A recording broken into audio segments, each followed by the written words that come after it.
Minute silence, if you don't mind if you rise, for the first Executive Director of NAPE, Chief Dr. Akintola Ayinde Ogunjulube. May his soul rest in peace. It's a privilege to stand before you today as Chairman of Planning Committee. NAPE, let me say that on a personal note, I'm very excited to be here. For His grace, which allows us to be present at this 50th anniversary. These others are also joining the exploration train. So those who changed the name, want to thank you for being forward-looking. Very fitting applause. Very fitting. Very fitting. I appreciate it. Very fitting applause. Very, very fitting. For an icon of our industry. Let us take our deep dive into the panel conversation. On this note, I'm going to, fortunately, we have a very good mix here. No one company can do it all. And to really to achieve the aspirations of Nigeria.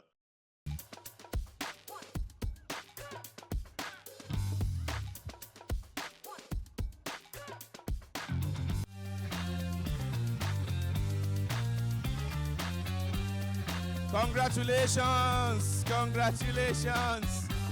NAPE is 50, ladies and gentlemen. All members of our great association, thank you very much to our students, our young professionals, to all those who are online watching.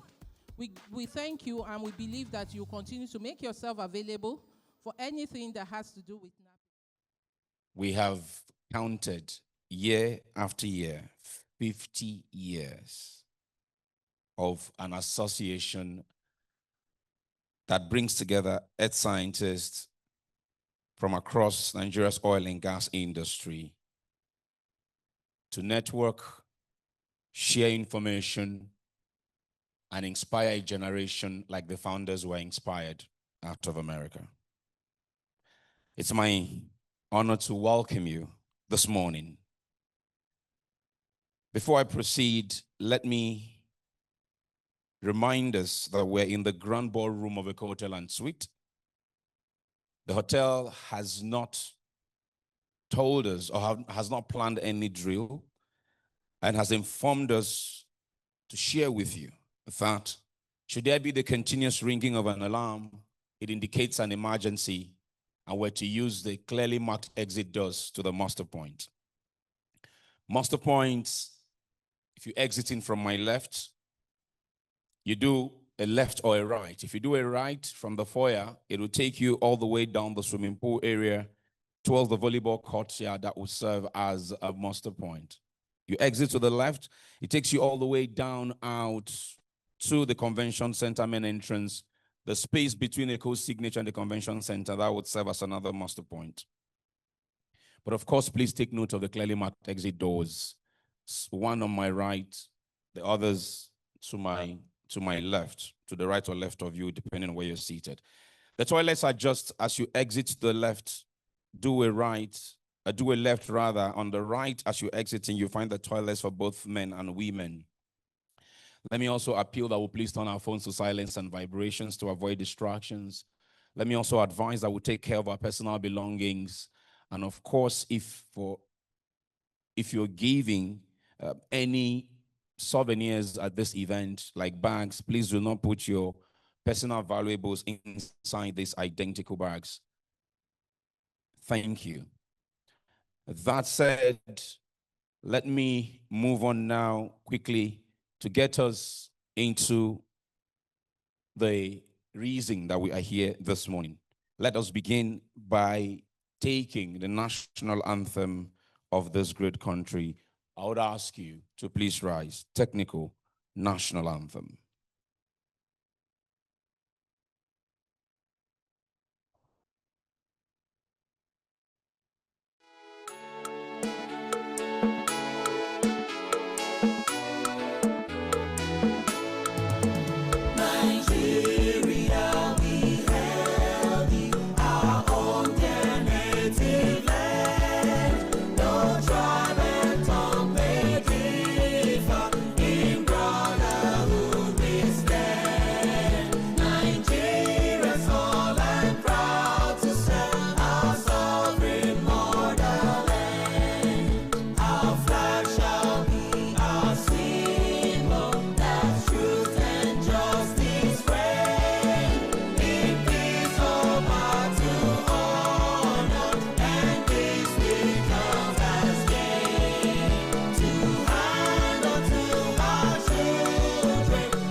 God bless the Republic of Nigeria. Please be seated. God bless the Nigerian Association of Petroleum Explorationists. God bless the Nigerian oil and gas industry. I don't know why the thought crossed my mind, but I was wondering if this was the national anthem when NAPE was founded, or was it the other one? I know 001 is in the room. This was the one when you founded NAPE. This was national anthem. So we're back full circle. Amazing. Who would have thought that when they were founding NAPE, there would be an anthem, and then there would be another anthem, and then we're back to the one when they founded it. Beautiful, beautiful. Your Excellencies, distinguished ladies and gentlemen, let me acknowledge some of our dignitaries this morning. And as you know, the list is always inexhaustive. Indulge us.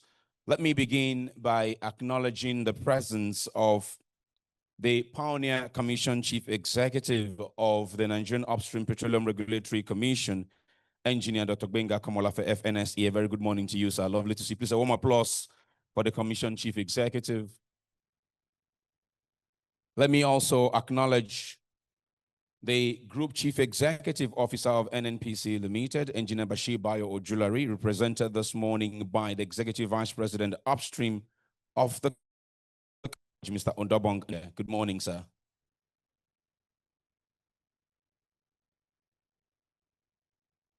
I'd like to also acknowledge one of our speakers this morning and the chairman of Renaissance Africa Energy Company, Dr. Lai Fatona FNAPE. Good morning, sir. We're joined by the chairman and managing director of Chevron Nigeria and Mid-Africa Business Unit, Mr. James Wise. Good morning. Always lovely to see you. Let me acknowledge members of the BOT of NAPE. I'm not seeing the chairman, Mr. Osahon, but acknowledge. Please give our BOT members a round of applause. Let's appreciate them.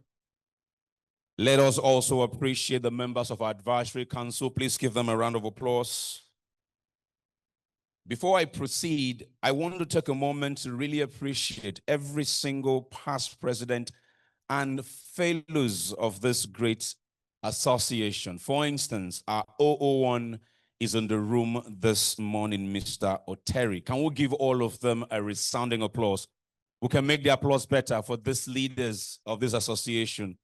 On their strong shoulders and wise words, we have come this far. We thank you. Let me then acknowledge the man who has been saddled with the responsibility of continuing the dream, the president of NAPE, Mr. John Bosco Uche F. NAPE. Good morning, President. Let me also acknowledge some of our speakers who are in the room this morning. Let me begin by acknowledging the Managing Director and Chief Executive of Total Upstream Companies in Nigeria, Mr. Matthew Bouye, represented by the DMD Deepwater, Mr. Victor Bandeli. A very good morning to you, sir. I know he's right in my presence. A very good morning to you. Okay, let us also acknowledge from Lagos State Government, the Special Advisor on Agric and Food Systems to Mr. Governor, Dr. Olurotimi Fashola. Good morning to you, sir. Thank you for joining us. We're also joined by the President of the Nigerian Mining and Geosciences Society, Ms. Rose Ndang, FNMGS. Very good morning to you, ma'am. Good to see you. Good to see you as always. Let us also acknowledge this morning the Chairman, the Chief Executive Officer of Renaissance African Energy Company Limited, Engineer Tony Atta. Representing him at this event, I'd like to acknowledge their Executive Vice President in charge of Finance, Mr. Shegun Banwo. Good morning to you. Chief Executive Officer, Seplat Energy PLC is here, Mr. Roger Thompson Brown. A very good morning to you, sir. Lovely, lovely to see you. Thank you for joining us. The director, SLB country director, is also here. One of our fellows, Dr. Nosa Omorodion. Very good morning to you, sir. Lovely as always to see you. Good morning, good morning. Of course, as I said, our list is always inexhaustive, but let me acknowledge all members of the current ESCOs of NAPE. Let me acknowledge the Vice President, Mr. Ehi Bazwaye, FNAPE. Good morning to you. President-elect, Mrs. Olajumoke Ajayi, FNAPE. Good morning to you as well. Please give both of them a round of applause. We'd like to acknowledge the academia here as well. I'm told that the Vice Chancellor of the Federal University of Petroleum Resources, EFRUN, is here, Professor Ezekiel Agbalagba. Prof, a very good morning to you. Thank you so much for joining us. We acknowledge your presence. Distinguished ladies and gentlemen, let me extend our warm welcome to our distinguished members of NAPE, our young professionals, our student members, our friends from the press, well-wishers, ladies and gentlemen. What does it take for an organization to stand as the compass and conscious of an entire industry for half a century? It takes immense contribution, unwavering dedication, and transformative impact.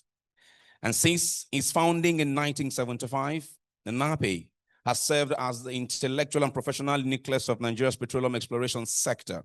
Its influence has extended far beyond geology and geoscience.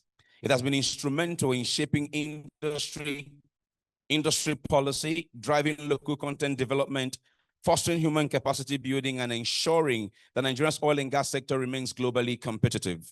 As we look to the future, the energy landscape is evolving. The next 50 years will require NAPE to continue leading conversations on energy transition, carbon management, indigenous technology development, and sustainable exploration practices.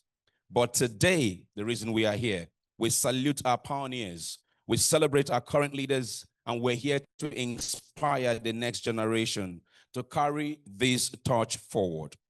It is our prayer, it is our expectation that the next 50 years, achievements, deeper collaborations, and a legacy that continues to prosper Nigeria's economic prosperity. My name is Richmond Osuji, and as always, my honor, privilege, and pleasure to welcome you to this epoch event, an august event in the month of August, celebrating an iconic association founded by inspiring leaders and foundation members of our industry. As you say at NAPE, our ideas find oil and gas. And over the last 50 years, you've done more than finding oil and gas. You've helped shape policies. You've helped shape laws. And we're here today to celebrate all of that and more. Please give NAPE a resounding applause, ladies and gentlemen. You already have the agenda with you in the brochure that was shared with you. I would not bother going through that agenda. Just look through it and follow me as I take you item by item. So let us begin with the formalities as I welcome now the chairman of the planning committee for NAPE at 50, who is the executive commissioner in charge of economic Planning and Research and Statistics at NUPRC. Please welcome with me Mr. Babajide Fashino for his opening comments.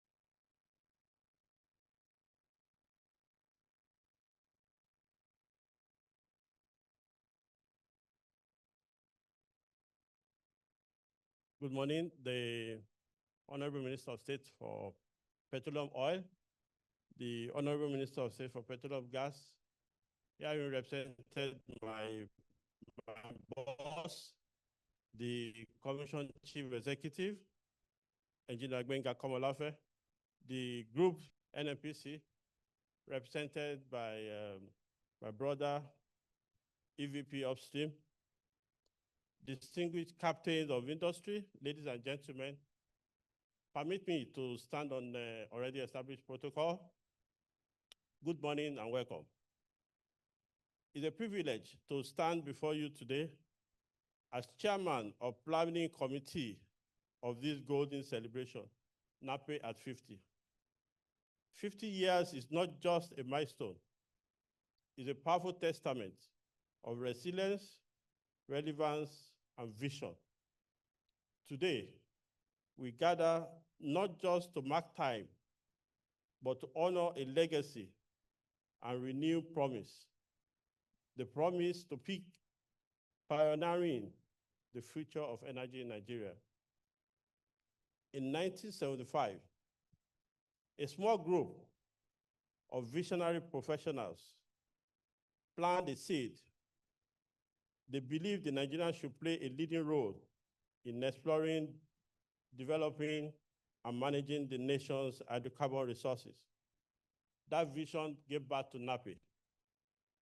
From the early days, when a handful of professionals dared to dream, to the dynamic, respected, and influential body we celebrate today. NAPE has remained committed to the advancement of geosciences, the professional development of its members, and the broader goal of national energy security. We have trained thousands, published knowledge, influenced policies, mentored young geoscientists, and stood firm as the voice of the upstream petroleum exploration in Nigeria and beyond. Our theme for this year, Pioneering the Energy Future in Africa, is not just a reflection of our past, it's a call to action. It remains us that we are not done. As the global energy landscape shifts as Africa seeks sustainability solutions for its development, and as technology reshaped exploration and production, NAPE must remain at the forefront.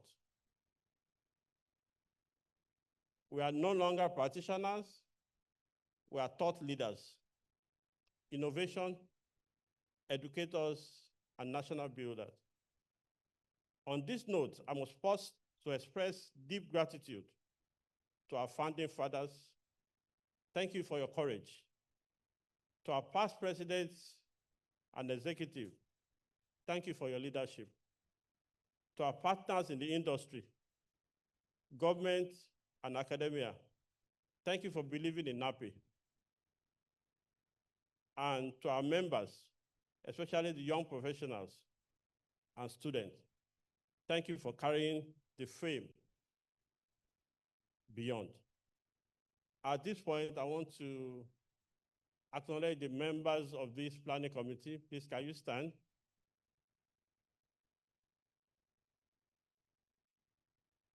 Can you stand where you are? Serving as a member of this, with my humble self as the chairman of the planning committee, has been one of the most humbling experiences of my career. Behind the scene, I've seen dedication that cannot be measured in hours. I've seen quiet sacrifices and who wanted the celebration to reflect the true spirit of NAPE, excellence and dignity. As we celebrate NAPE today, let us not grow comfortable. The next 50 years will demand more of us, more innovation, more collaboration, and more courage to embrace the unknown.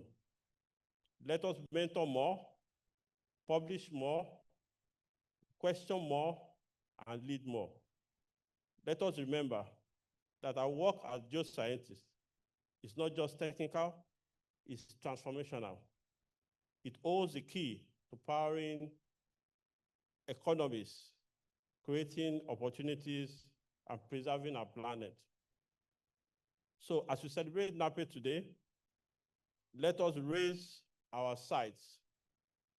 Let us honor our past, but more importantly, let us pioneer the future of energy in Africa. Thank you very much, and happy celebration to all.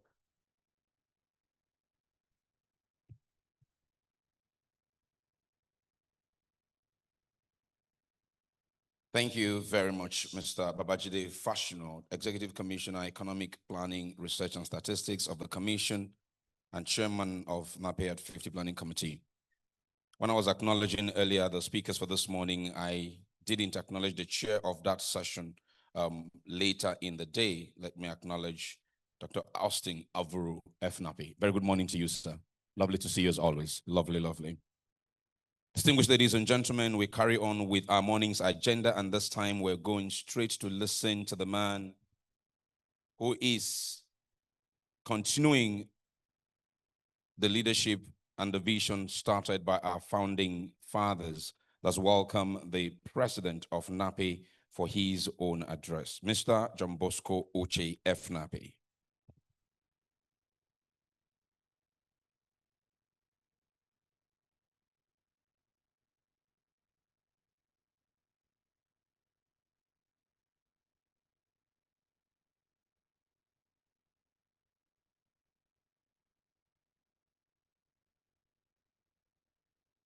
Thank you very much, Mr. MC. And good morning, ladies and gentlemen. Now, before I give my welcome address, I want to urge every single one of us in this room to please rise for a minute silence, if you don't mind if you rise, for the first Executive Director of NAPE, Chief Dr. Akintola Ayinde Ogunjulube, who actually passed on the 25th of July.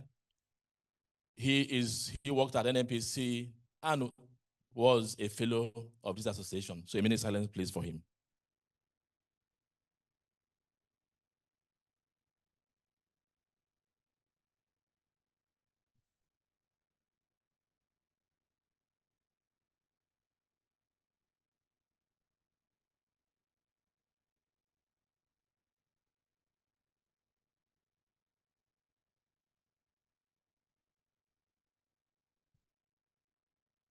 May his soul rest in peace.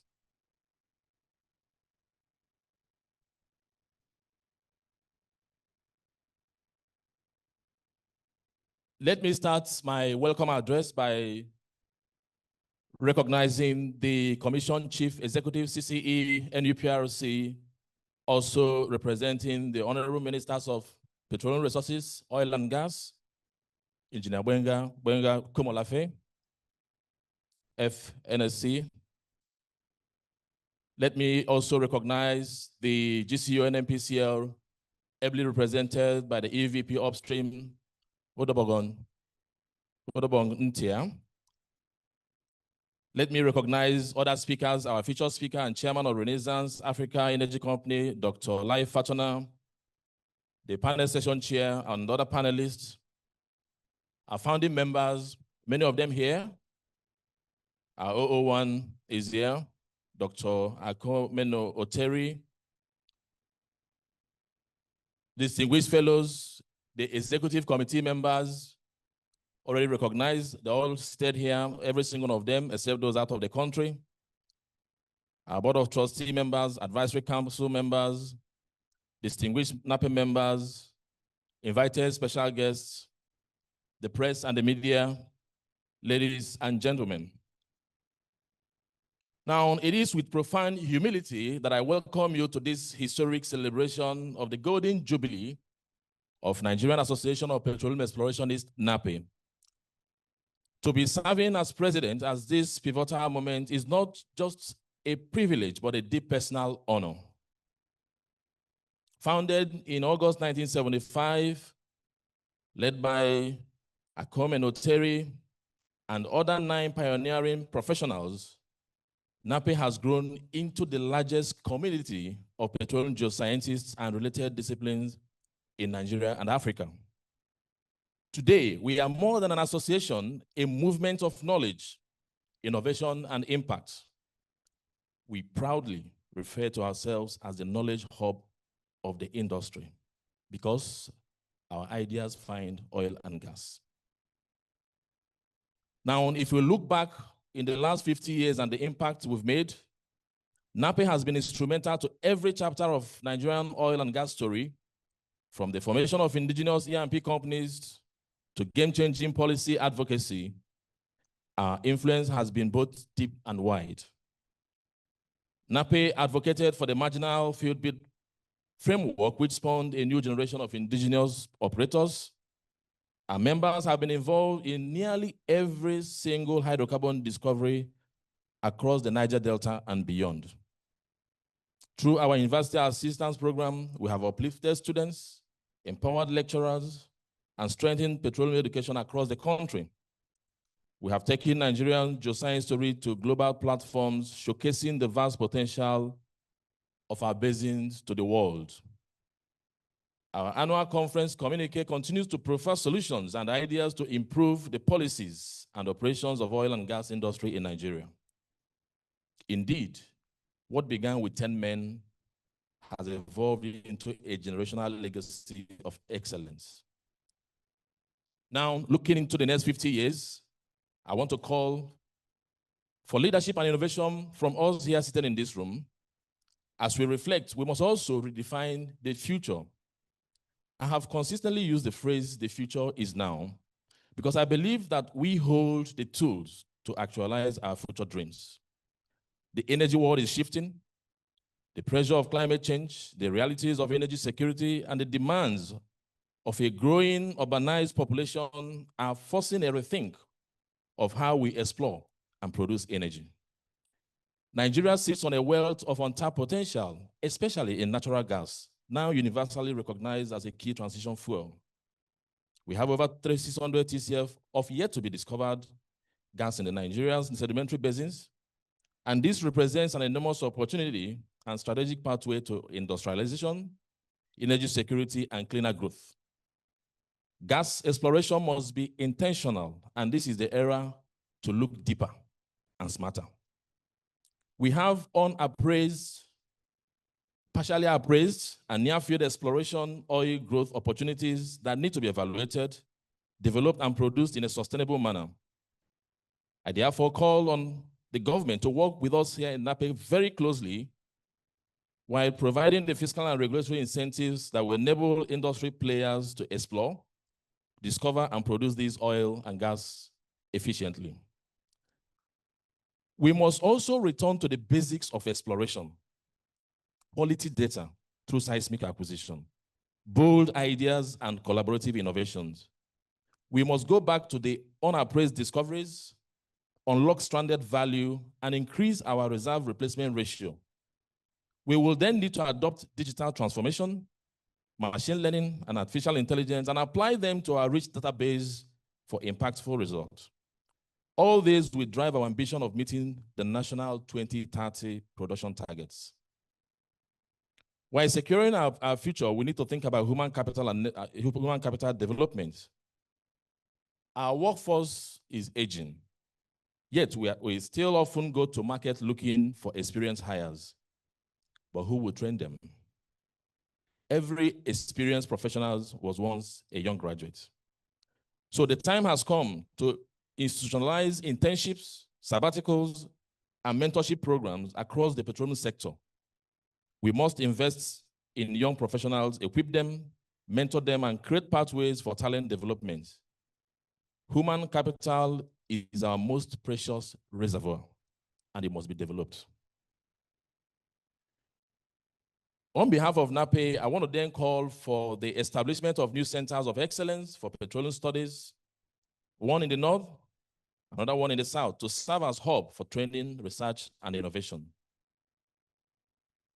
As we step into the next 50 years, NAPE must be at the center of energy policy formulation in Nigeria, from National Assembly to the executives, from regulators to the agencies. We must take our seats at the table, and we must be drivers of strategy and vision in the energy sector. We are not just professionals, we are equally nation builders. We hold the engine of the Nigerian economy because we are explorers. So as part of the 50th anniversary celebration, later today, this evening, we will also recognize some companies, trailblazers, some visionaries, and contributors who have shaped our profession and industry as we salute their service. So I also urge you to join us at 4 p.m. today. Now, here is my final call to every one of you here. To our members, senior professionals, fellows, and past presidents, this is your moment. I urge you to step forward with commitment, innovation, and the same courage that our founding members had in 1975. Your leadership, mentorship, and active participations are crucial to driving NAPE's ambition into the next 50 years. And to the government and the industry, let us collaborate intentionally to unlock our future energy potentials. And to our young professionals, we are counting on you. Your ideas will find the next billion barrels. And to the media, I call for a deeper partnership. Engage us, interview us, and publish the data and tell the truth. Nigeria needs clear, informed energy communication, and you are key partners to this. Today, we celebrate discoveries and we celebrate service. But above all, we celebrate the unbreakable spirit of NAPE. Let the next 50 years be built on the established legacy with boldness, wisdom, and unity. Happy 50th anniversary, NAPE. Long live our association and long live the Federal Republic of Nigeria. Thank you very much.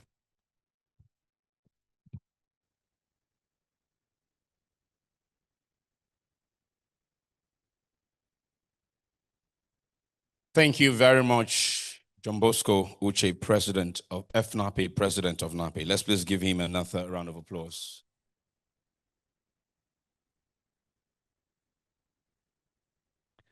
Okay, so before I proceed to the next item on my agenda, it's important that we take a moment and acknowledge our sponsors for this event.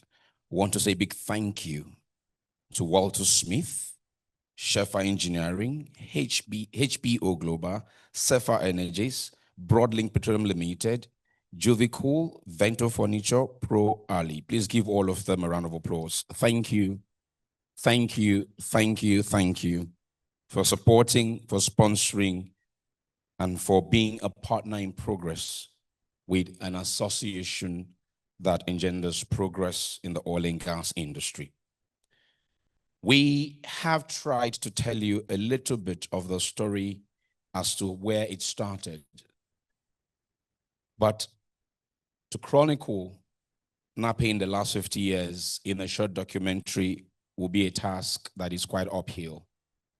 The next few minutes, just fix your eyes on the screens to my right and left, and let's tell you, especially if you're encountering NAPE not too long ago for the first time today, let's take you on this journey. And if you're an old member, relive some moments. I'll be back.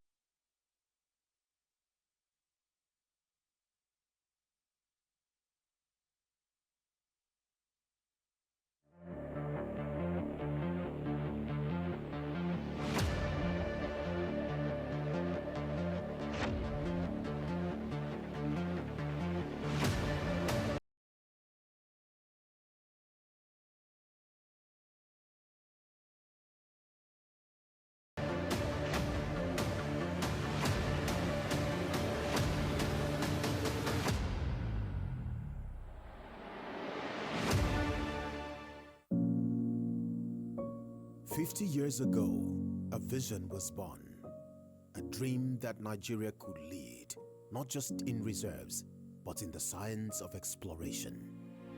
A dream that Nigeria would no longer only be rich in resources, but in expertise, excellence, and exploration leadership. In a country bursting with potential, a few determined minds, led by a man called Akomeno Oteri, who saw the need for social and technical interactions amongst professional colleagues after attending the monthly meetings of Society of Exploration Geophysicists, SEG, in Dallas, USA, did not wait for the world to come to them, but to shape their destiny. They were pioneers, visionaries, founders who dared to believe that our nation could lead in unlocking the treasures beneath our soil and seas. They formed a brotherhood of explorers and gave it a name, Lagos Society of Geologists and Geophysicists, LSGG, which went through numerous challenges that would have led to its demise, but yet survived and expanded through the sheer determination and zeal of its members, eventually changing its name to Nigerian Association of Petroleum Explorationists, NAPE. Some of the notable 10 names that were in the first meeting include, but not limited to, Akomeno Oteri, Chamberlain Oyibo, Jonas Odocha, Steve Okolo, Gregor Moses, Bayo Akinpelu, Agbobo Ekpo, Folusho Ogunsomi, Olontele Dokun, Lace Reverend Oshewa, Neyu Expatriate, Kinja Expatriate, Benga Oguyomi.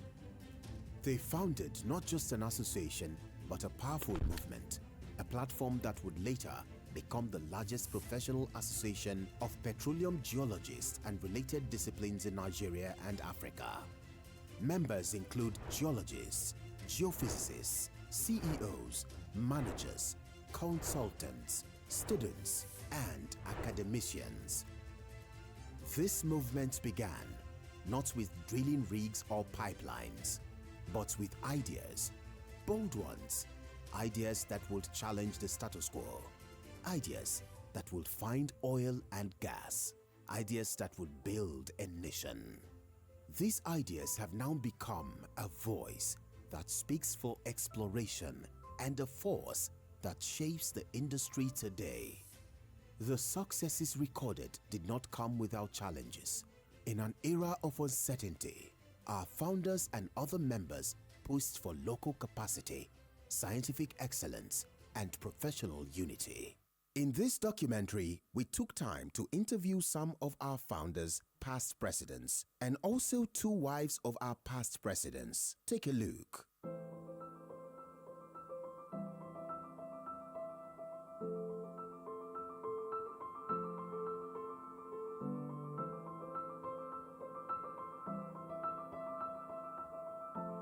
My name is John Bosco Uche. I am the president of Nigerian Association of Petroleum Explorationists, NAPE, and I currently work for Renaissance as Geosolutions Manager and Chief Geophysicist.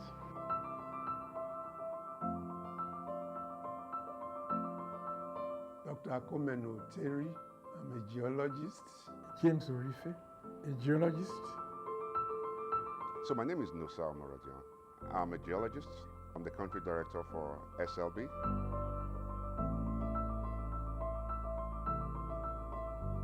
Chamberlain Oruwa Roibon. I went to Government College Umuahia, University of Ibadan, where I studied geology. And I started my working career in Texaco, 1966. My name is George Osao. I am the chairman of the board of trustees of the Nigerian Association of Petroleum Explorationists. So my name is Austin Havuru. I'm a very proud and loyal member, supporter, and servant of NAPE. My name is Pastor Daniel Ukechukwu Ndefo. My name is Promise Egelen. I am a geologist. My name is Alex Nachitaka, a geoscientist and alumnus of ABU Zaria. My name is Emmanuel Enu. I'm a member of NAPE, a fellow of NAPE, a Red Adams awardee, and today I'm the chairman of the Advisory Council. I am Sir Jonas Odocha, the founding secretary of NAPE.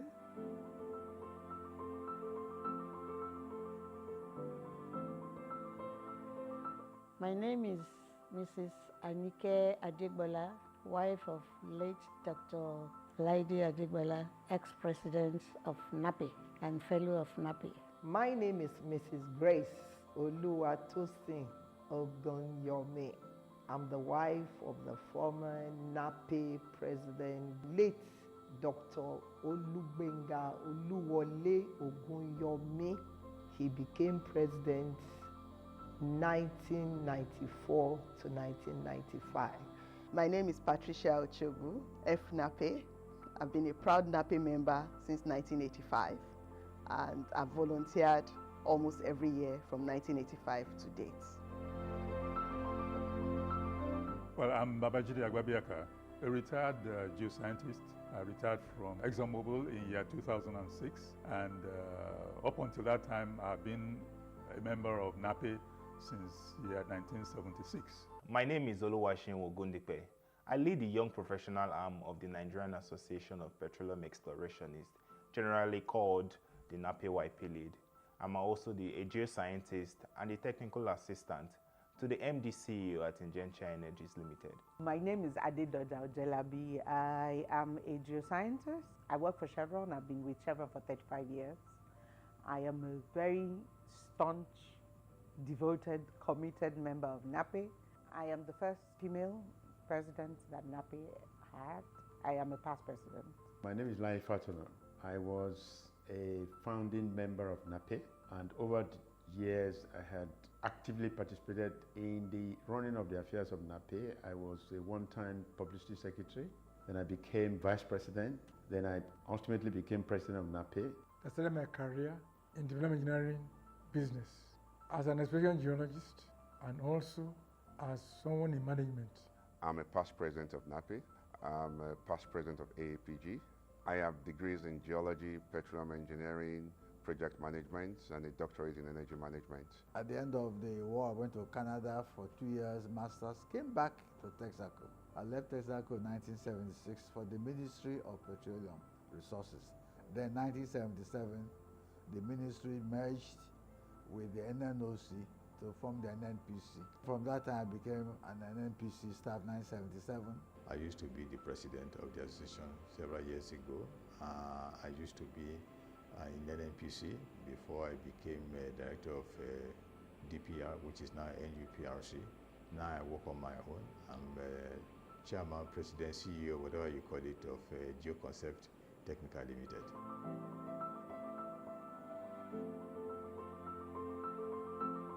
As far back as 1991, I was a geologist, still a geologist in NNPC. I was secretary of NAPE. I joined NAPE in 1983, 42 years ago, as a young geologist. In 2005, I became president of NAPE. At that time, I was managing director of a small independent Platform Petroleum, still out there, still a sponsor of NAPE. And then I was CEO of Seplat from 2010 to 2020. I worked and retired for Elf Petroleum Nigeria Limited, which is now Total Energies. I retired in 2001. I was the 1986 president of NAPE, and I'm a fellow, past president and fellow emeritus of the association. I started in Shell in 1979. I worked for Shell for 28 years, left Shell in 2007, and joined Frontier Oil Joint Venture in 2007. I am still working as the technical director of Frontier Oil, and I am very proud that we have been able to develop Uko Field to a level that we produce both gas and oil. I've held several positions in NAPE. I was vice president in 1997, president-elect in 2005, and president in 2006/2007. I trained as a geologist from the University of Ibadan. I was recruited by Mobile on graduation in 1973, even before I finished writing my last papers. Yes, my letter of employment had already come to the department. And while in Mobile as a well site geologist, that was when this idea of starting a professional society, Dr. Wobo, who was in geology with us. My career started at Shell after youth corps, and then I went on into consulting. We ran the best, what I would call the most successful E&P consulting company in Nigeria, Teotrek Systems Limited. That company then metamorphosed into Niger Delta Exploration and Production PLC, where I then became the founding managing director. And then that grew into ND Western. I also became the managing director at ND Western. And very recently, ND Western, with its partners, became the successor company that acquired the corporate shares of Shell Petroleum Development Company of Nigeria Limited. Today, I'm the chairman of the board of Renaissance Africa Energy Company Limited. I started my professional role in the academia. I was a lecturer at the University of Ife, now Obafemi Awolowo University. I was there for about 12, 13 years. I now left for Shell, where I spent about 18 years, left Shell as the first deepwater exploration manager and joined BG.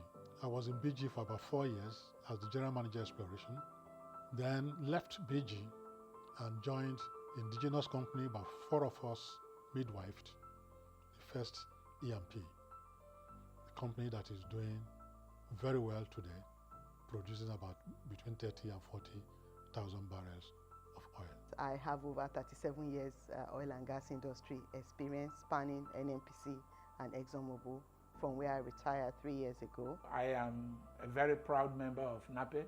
I am a fellow of NAPE, a founding member. I joined NAPE in 1979 when it was still Lagos Geophysical and Geological Society. I was in the past president of SP Nigeria, 1981 to 1982. After which I became president of NAPE, and I was also president of NMGS 2003-2005. Since I was a member of NAPE, I've held several executive positions, secretary, ex officio, assistant treasurer, and president-elect, and finally president in 1997-1998. And even following my retirement from ExxonMobil in 2006, I have more recently been saddled with additional responsibilities for NAPE to serve as a member of the Board of Trustees and as a member of the Advisory Council for the association. I started off as a petroleum geologist. Then after postgraduate school, went to lecture at the University of Ilorin. Then after 13 years, I moved into consultancy in the water industry. I have been active for the past many years. I've served NAPE as treasurer, financial secretary, president-elect, and president. I'm also a distinguished fellow of the association. In an era of uncertainty, our founders and other members pushed for local capacity, scientific excellence, and professional unity. They laid the foundation with courage and conviction, irrespective of the consequences from their respective companies at the time.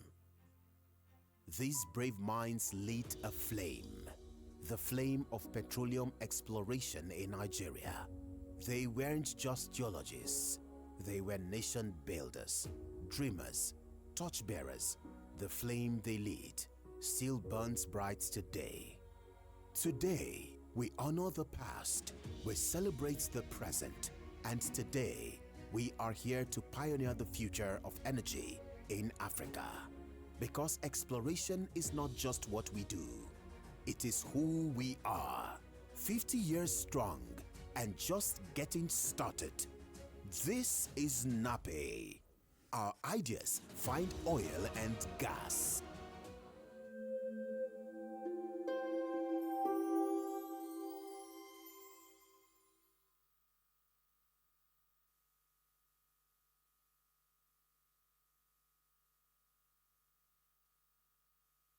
Just imagine that some of our elders started work before my father and mother knew I was going to come to this life.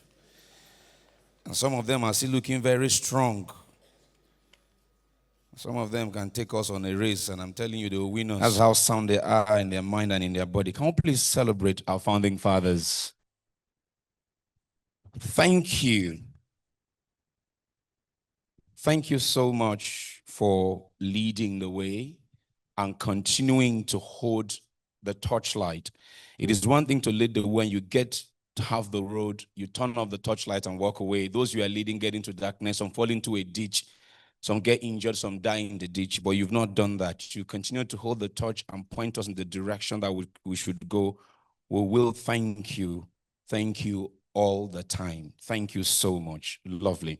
Okay, moving on now to our next item on the agenda. By the way, we will continue the documentaries later today, this morning, and then later in the evening as well. We're taking them in like that. Okay, onwards now to our keynote, which is on the theme, pioneering NAPE at 50, pioneering the future of energy in. And if we're talking about the future of energy, we need to get a company that is providing us energy for today, energy for tomorrow. They've laid out the plans on what we should be doing in the next couple of years up until, I think, 2030 and beyond, and they are committed to it. Their Chief Executive Officer not able to join us today to share these perspectives with us here at NAPE, but not to worry, he's ably represented by an equally brilliant mind, a leader in the industry. Please welcome Executive Vice President Upstream for NNPC Limited, Mr. Udobong Ntie, representing Mr. Bayo Ojulari.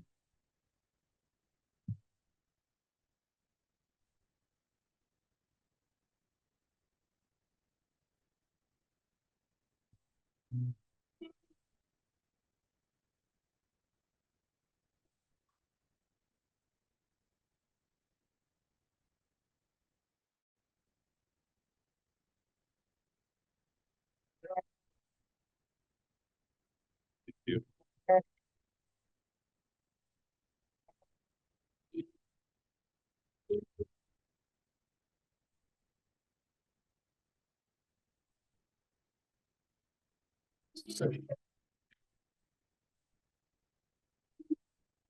Also, sit down. Go on, sit down. Sit down, Dr. Mamba. All the past presidents, you sit down. You don't have your campus sit down. So all the leaders, you sit down. But applauding you. Your boss was not your time now. You sit down there. We'll get to 100. Observed honorables.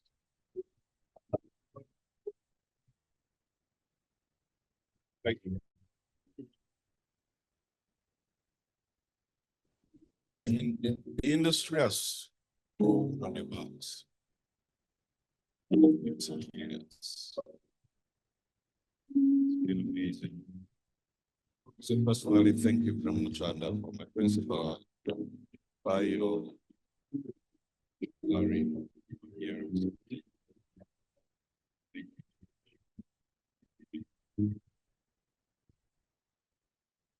Joyce, how do you think?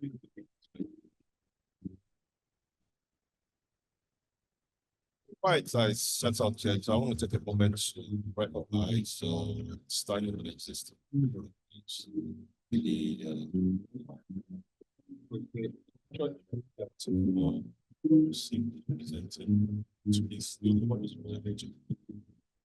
Tells you how powerful it is, but my big role. Thank you. Thank you.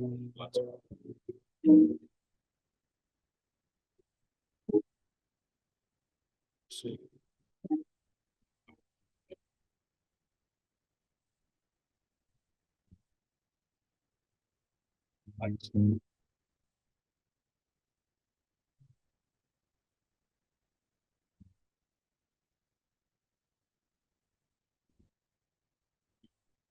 we actually 7 ways power the serves.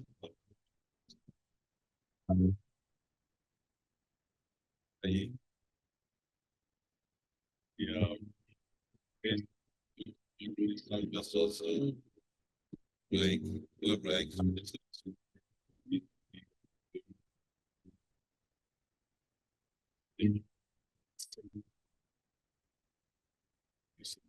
Slice a lot. SPDC, Shell, so understand why that's such a great honor to have a natural law, the kind of things that they're doing. So, Dr. Lai, Patton, thank you very much for being here. I celebrate this 70 vice presidents, finance side, you to be like, it's basically like the daughter, the deal with allow them to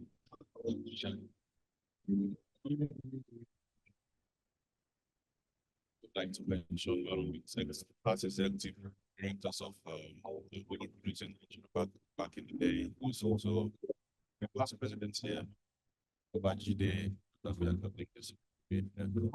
I'm led by NMPC GMD way in the past 30 years ago. It was NMPC GMD, so that's 2 3 years ago. Chamberlain, thank you so much. Yeah. I'm other distinguished ladies and gentlemen, that's a little bit. By the way, 001 here. The aspirations you have, that you're seeing them now. Pray, you'll see it. You see it. It's going to be a great time. You also have a little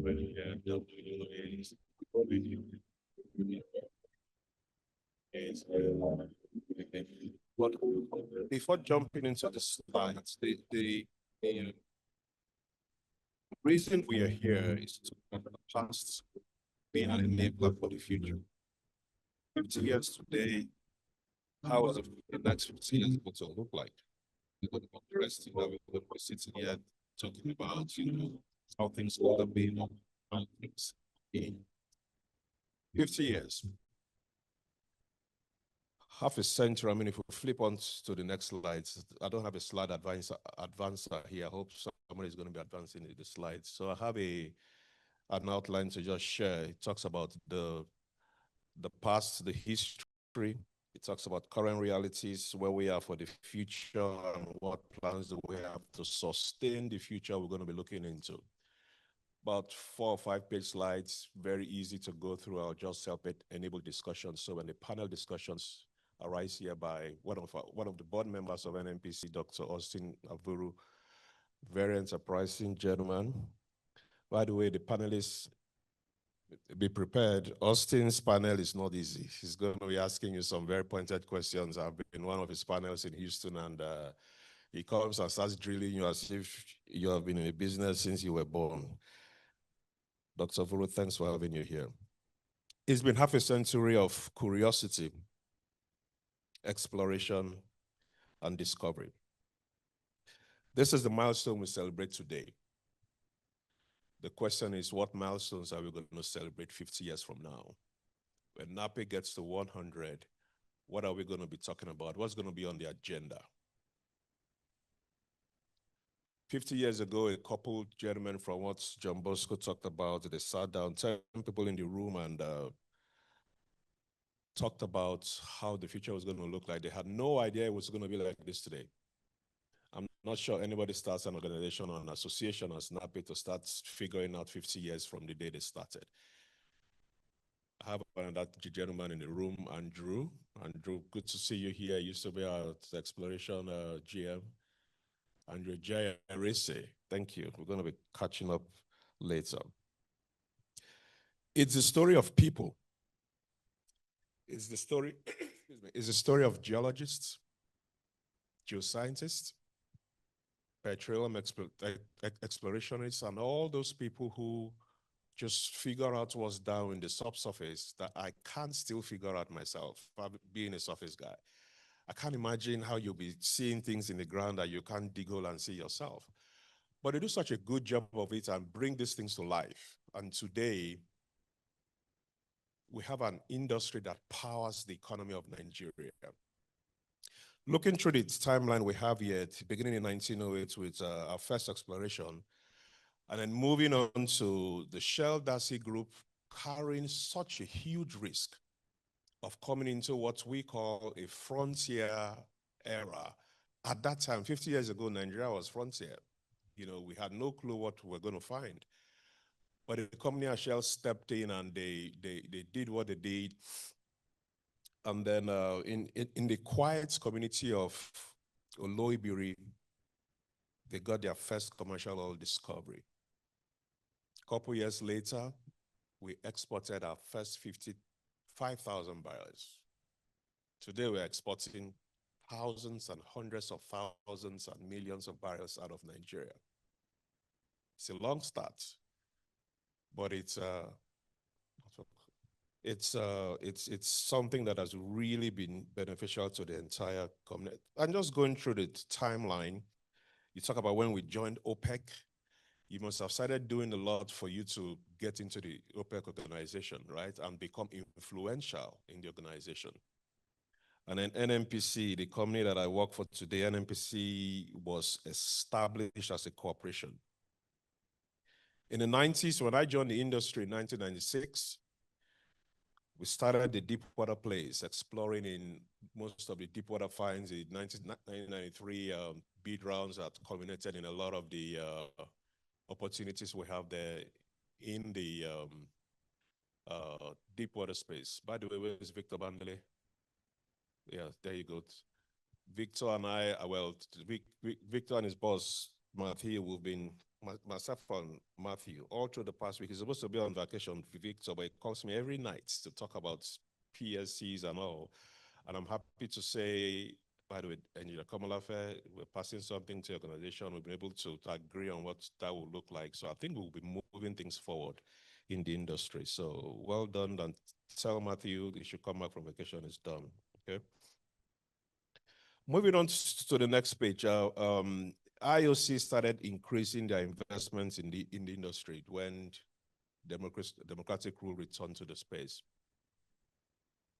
Lots of investments. We still expect more. We expect more from the national, the local oil companies that are jumping into the space.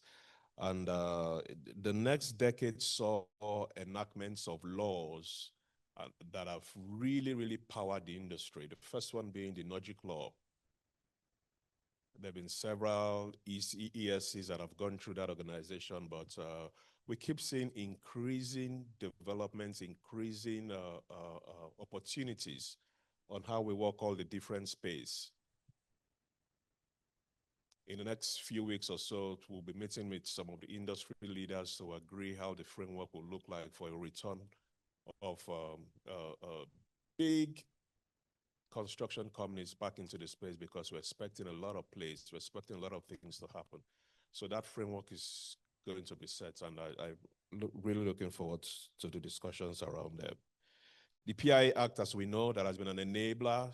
The presidential directives that President Bola Ahmed Tinubu has helped issue, to drive a lot of the change that we're seeing right now, and spurring some of the investments that will help power the industry, and of course, power the nation as well. So great times are ahead.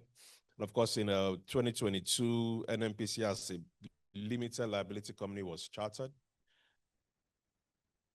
Good things yet to come with that, with the leadership we have, the board and leadership. I was privileged to be in the board retreats that we had. And I don't think I've made this public yet to a lot of people, but after that retreat, Dr. Austin, I went back home thanking the president for the quality of the board that we have, the technical depth, the business savvy, the breadth, the energy they bring into the room. I started the discussions, as he knows, and it was supposed to be a 30-minute discussion. He ended up in 3 hours with Dr. Vuru, just asking all sorts of questions, and good questions for good measure.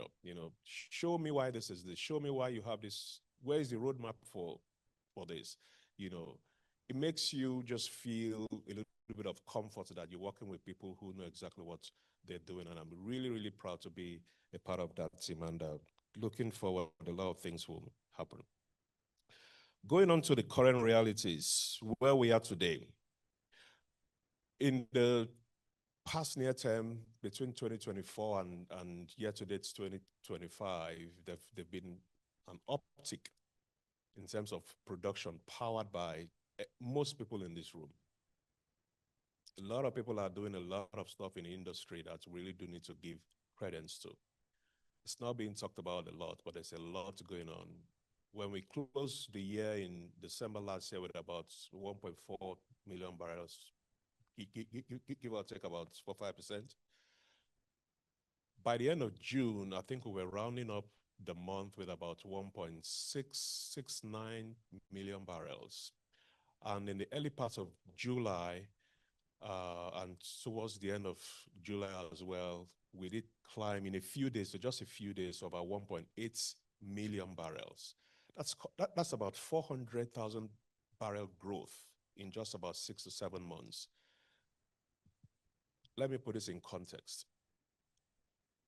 Bonga North has just, signed an FID, as you guys know, in the end of last year, of about $5 billion. And they're going to be coming with 150,000 barrels a day production. The players in this room have increased production 400,000 barrels. That's a lot of investments. That's a lot of work being done in a 6-month time frame. Can we just give the industry players a round of applause? And not just the oil companies, the contracting communities as well. We often leave them out, but they do a great job to support the kind of venture that happens here. So yes, we can clap for all of them too. They do a great job, so thank you very much.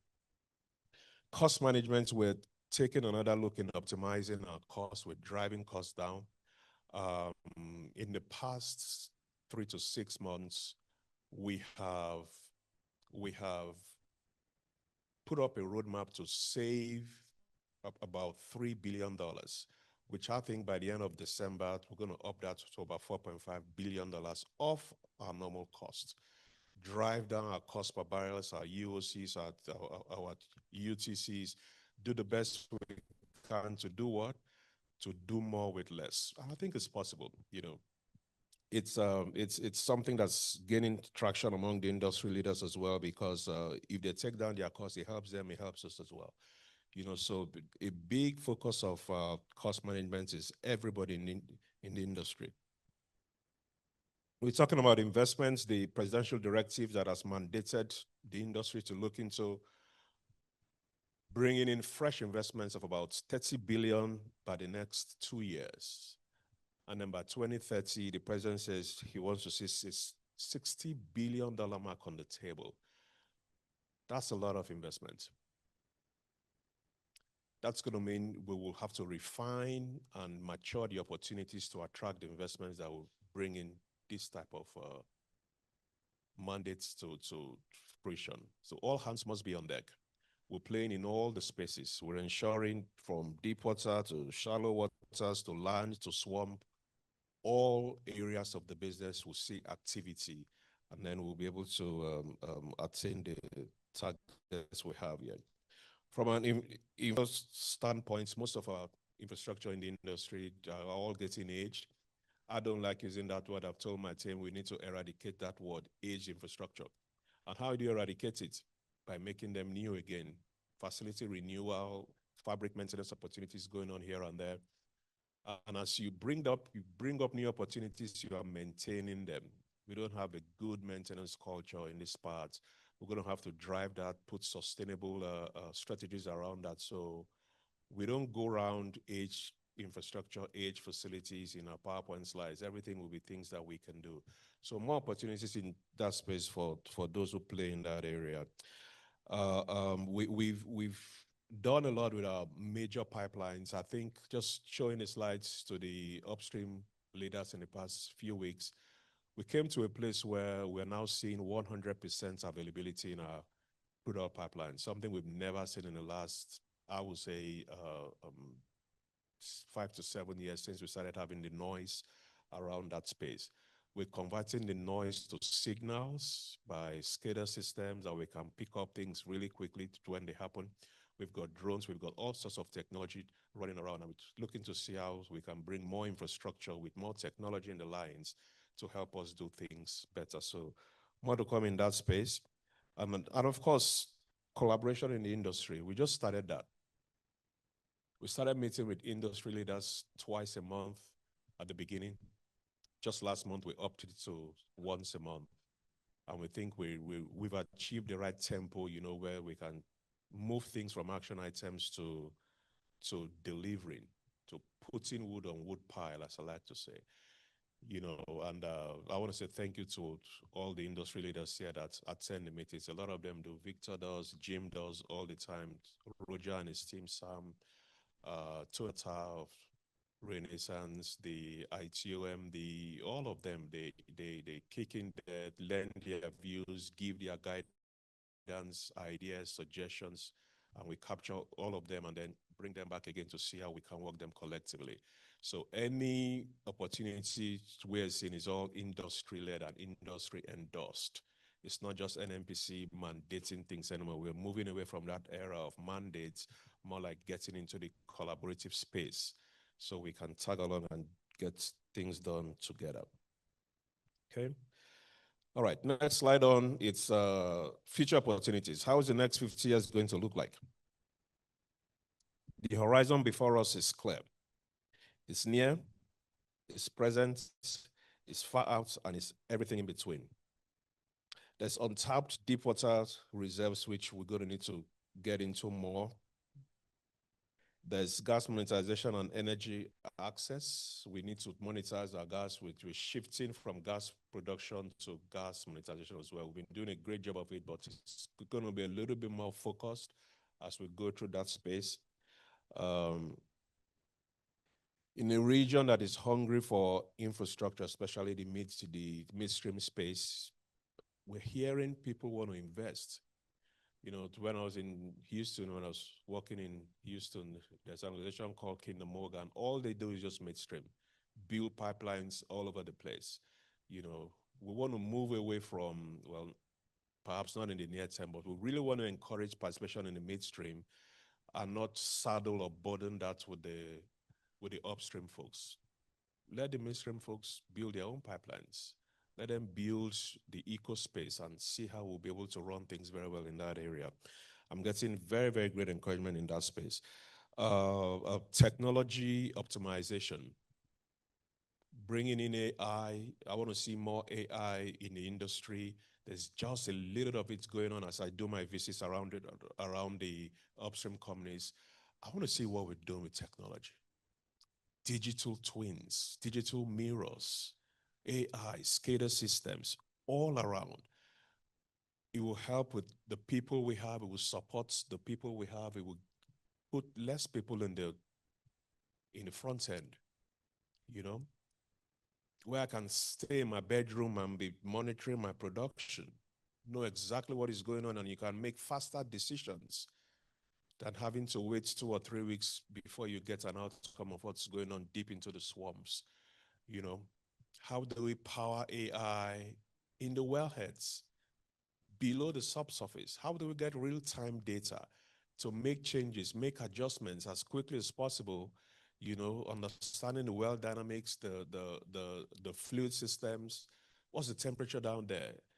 Is it appropriate to run a well at that temperature? Or you can tweak your chokes based on what you're seeing in real time.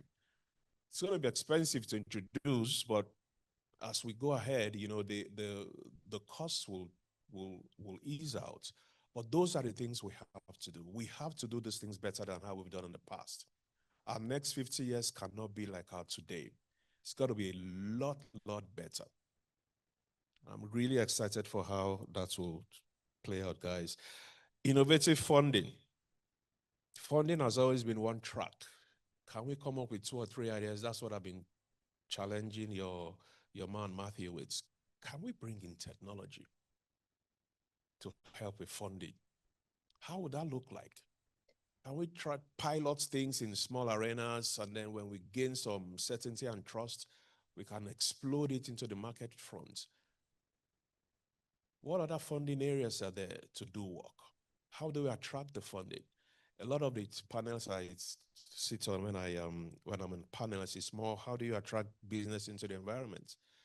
It was a top feature in Sarah Week in March. How do you attract investments? How to bring money into the system?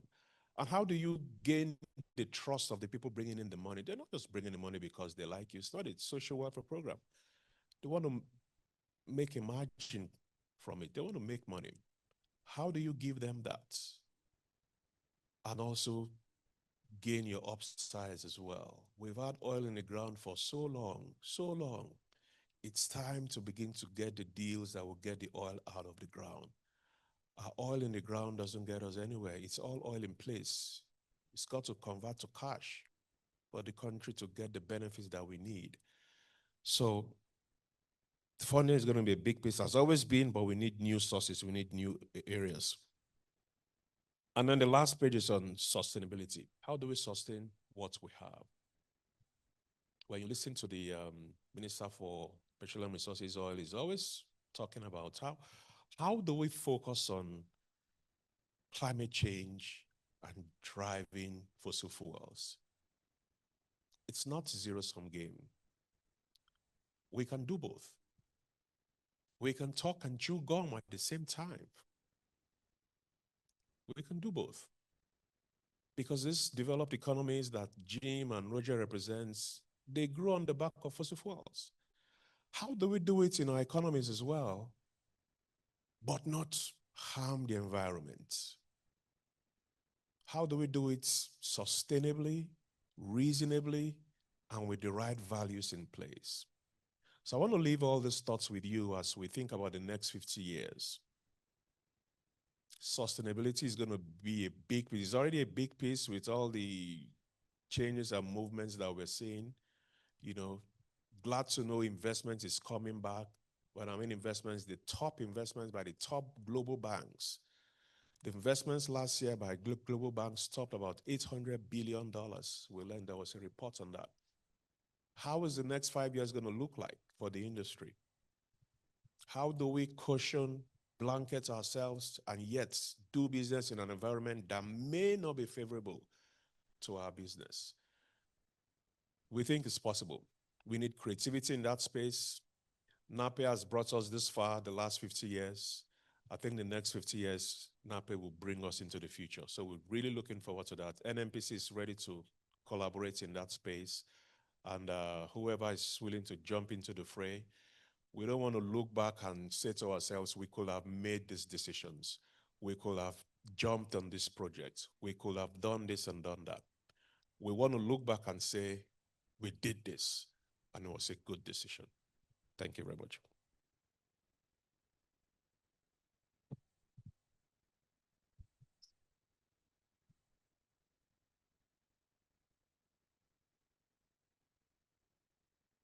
Thank you very much, Mr. Dobong Tia, Executive Vice President, Upstream NNPC Limited, speaking there on behalf of his principal, Engineer Bashir Bayo Ojulari, the Group Chief Executive Officer of NNPC. Please give them another warm applause. Guiding us through what they are doing and what is the expectation of all of us as partners in progress. Thank you very much. Switching gears from him now, we are moving from the operator of national interest to the regulator of national interest for global excellence. Evolution of oil and gas regulation in Nigeria, opportunities, achievements, and regulatory strategies for upstream resource optimization is the topic we are shining our spotlight on at this time. And to speak to us this time is an engineer and industry professional that stands as a colossus, a steadfast guide, steering the nation's energy vessel through uncharted waters with clarity, vision, and resolve. Agency, quite a number of awards in recent time. For instance, last year, Arise, and this day, it recognized him as the Chief Executive Officer of the Year in the Public Service. And Champion Newspapers says is the most outstanding regulator of the year in 2023, and many more like that, leading this upstream regulator to be an economic and business enabler for the industry, helping the country thrive as well. Let's welcome now our next speaker, Engineer Gbenga Komolafe, OFR, FNSC, Pioneer Commission Chief Executive for NUPRC. as he takes his presentation, keynote presentation as our special guest speaker.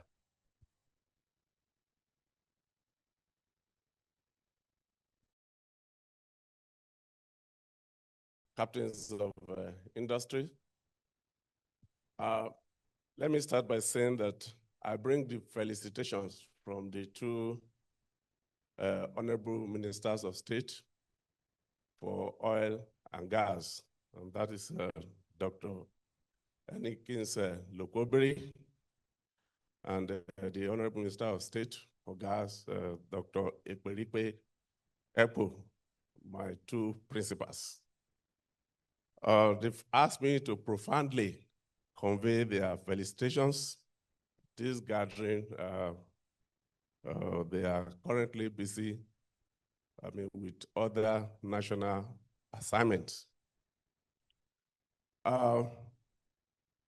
NAPE, let me say that on a personal note, I'm very excited to be here to participate at this gathering marking the 50th anniversary of this association of eminent professionals that in the last 50 years have shaped the future of our industry. My brother, Dr. Nusa, was constantly on me, and I assured him that I will be here with you as the regulator of the industry to have the regulatory voice at this event. So I'm very happy that eventually I am here. So thank you, everyone. So captains of industry, I can see the faces of all of you, from Jim, Roger, my very good friend, and of course, other eminent industry stakeholders and personalities. The representative of the GCO, my very good brother, Mr. Ntia, thank you for your very brilliant presentation. Please convey us to the GCO. It's very important for me, of course, to equally recognize the 001 here. I have a special opportunity. That is a pleasure to meet you, sir. That is the founder of NAPE, Mr. Otheri. Yeah, I appreciate you. And Mr. Austin Avuru, a very notable industry stakeholder and a board member of NMPC. I recognize you as well. And of course, the chief organizer and our host, that is Mr. John Bosco, the president of NAPE. It's my pleasure equally to recognize you as well. I have, that is my address.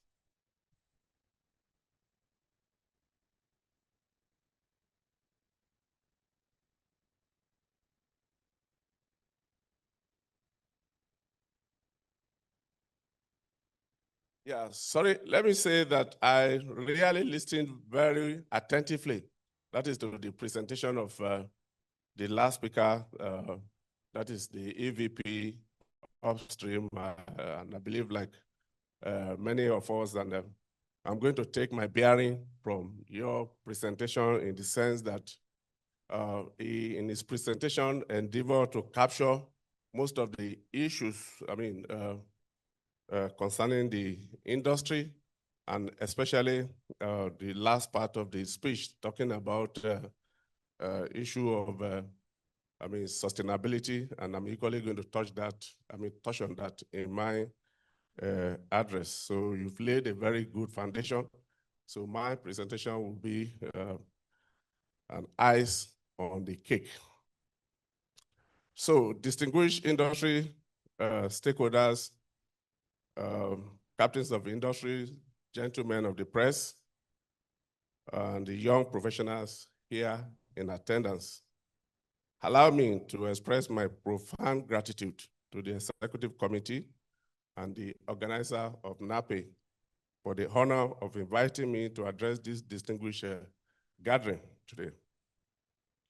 It is with deep appreciation and thoughtful reflection that I join you in celebrating NAPE's 58th anniversary, a remarkable milestone in the journey of an institution that has been the intellectual engine and professional cornerstone of Nigeria's oil and gas sector. For 5 decades, NAPE has stood as a pillar of geoscientific excellence, driving strategic exploration, advancing industry knowledge, and building critical bridges between the academia, government, and the energy sector. This golden jubilee, termed NAPE at 50, pioneering the future of energy in Africa, is far more than a celebration. It marks a defining moment to reaffirm our shared commitment to building a resilient, innovative, and forward-looking energy future for Nigeria and the Africa continent.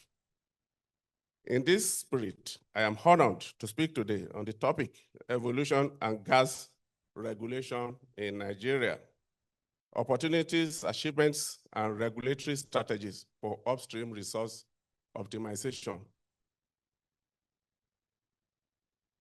Nigeria's upstream petroleum sector has evolved for over 50 years. The Petroleum Act of 1969 governed our industry, providing structure during its early formative years. However, over time, the limitations of that legal framework became increasingly evident. Operational inefficiencies, overlapping regulations, opaque fiscal structures, and limited investor confidence hindered the sectoral growth. Prolonged project approval cycles and ability to fully harness its hydrocarbon potential. This trajectory changed the enactment of the Petroleum Industry Act in 2021. The PIA ushered in a new era of governance, fiscal reform, and institutional realignment.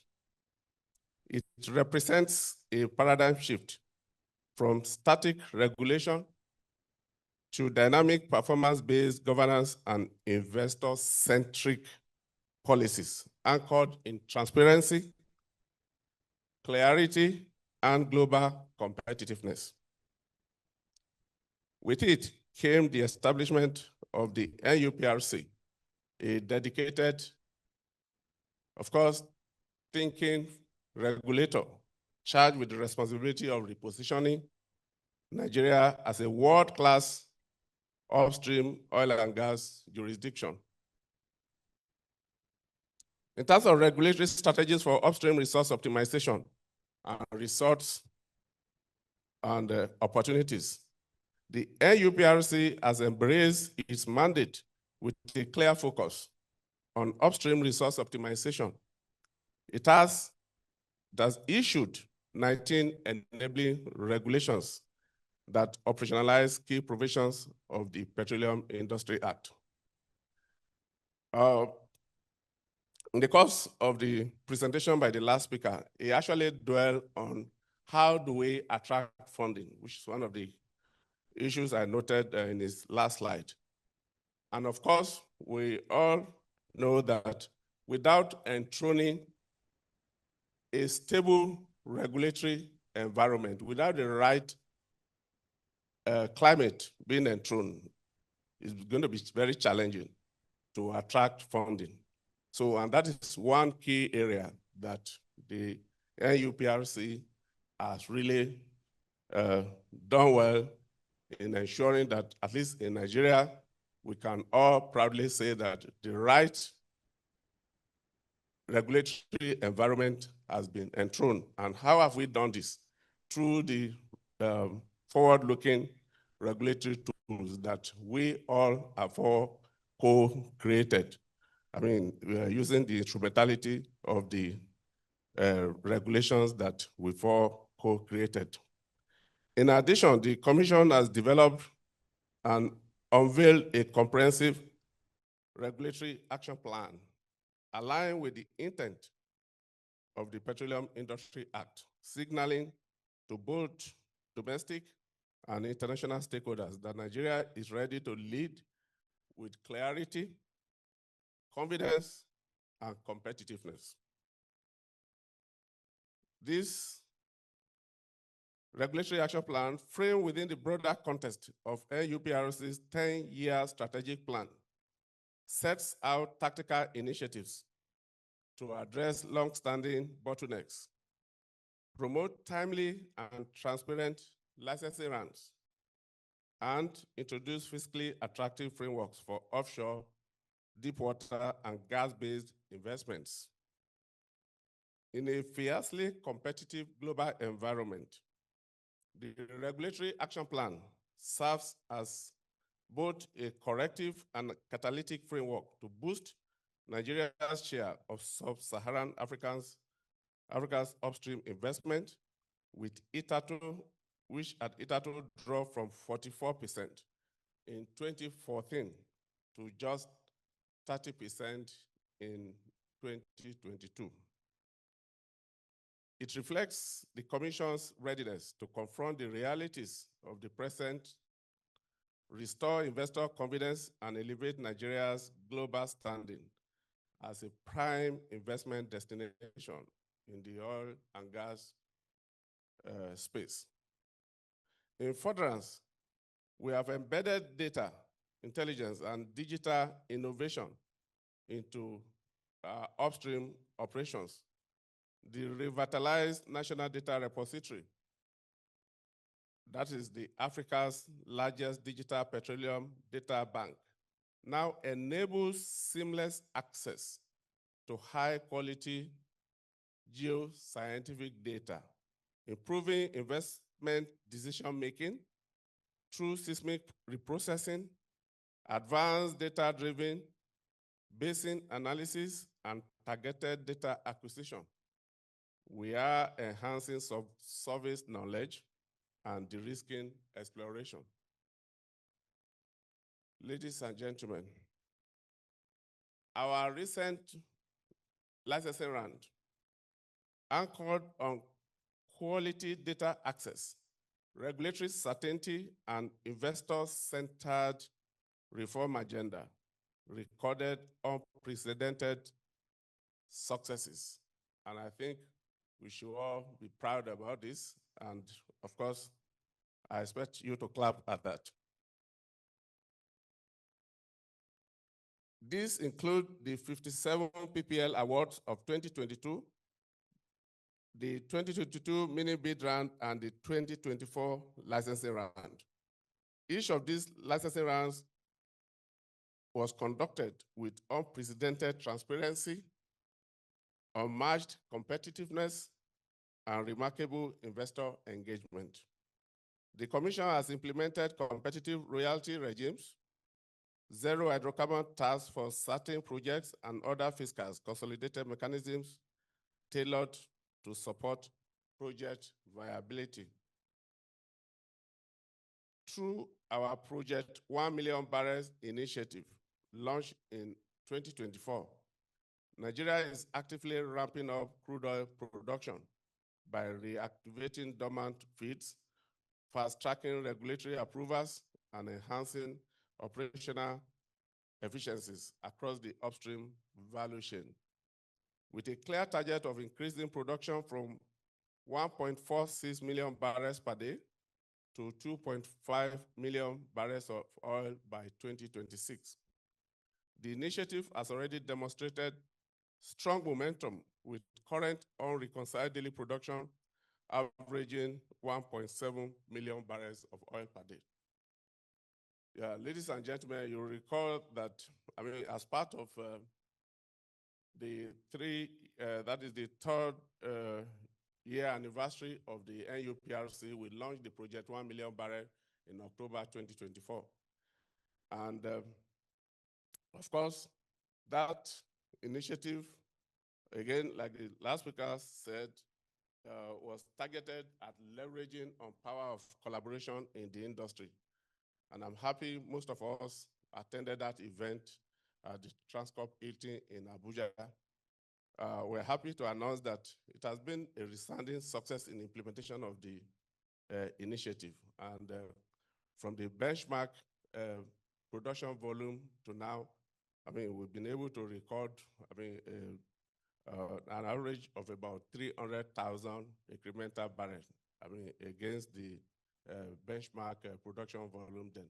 So for us, again, that is a lot of progress as we march on to attain the target of 2.5 million barrels of oil, I mean, for the nation.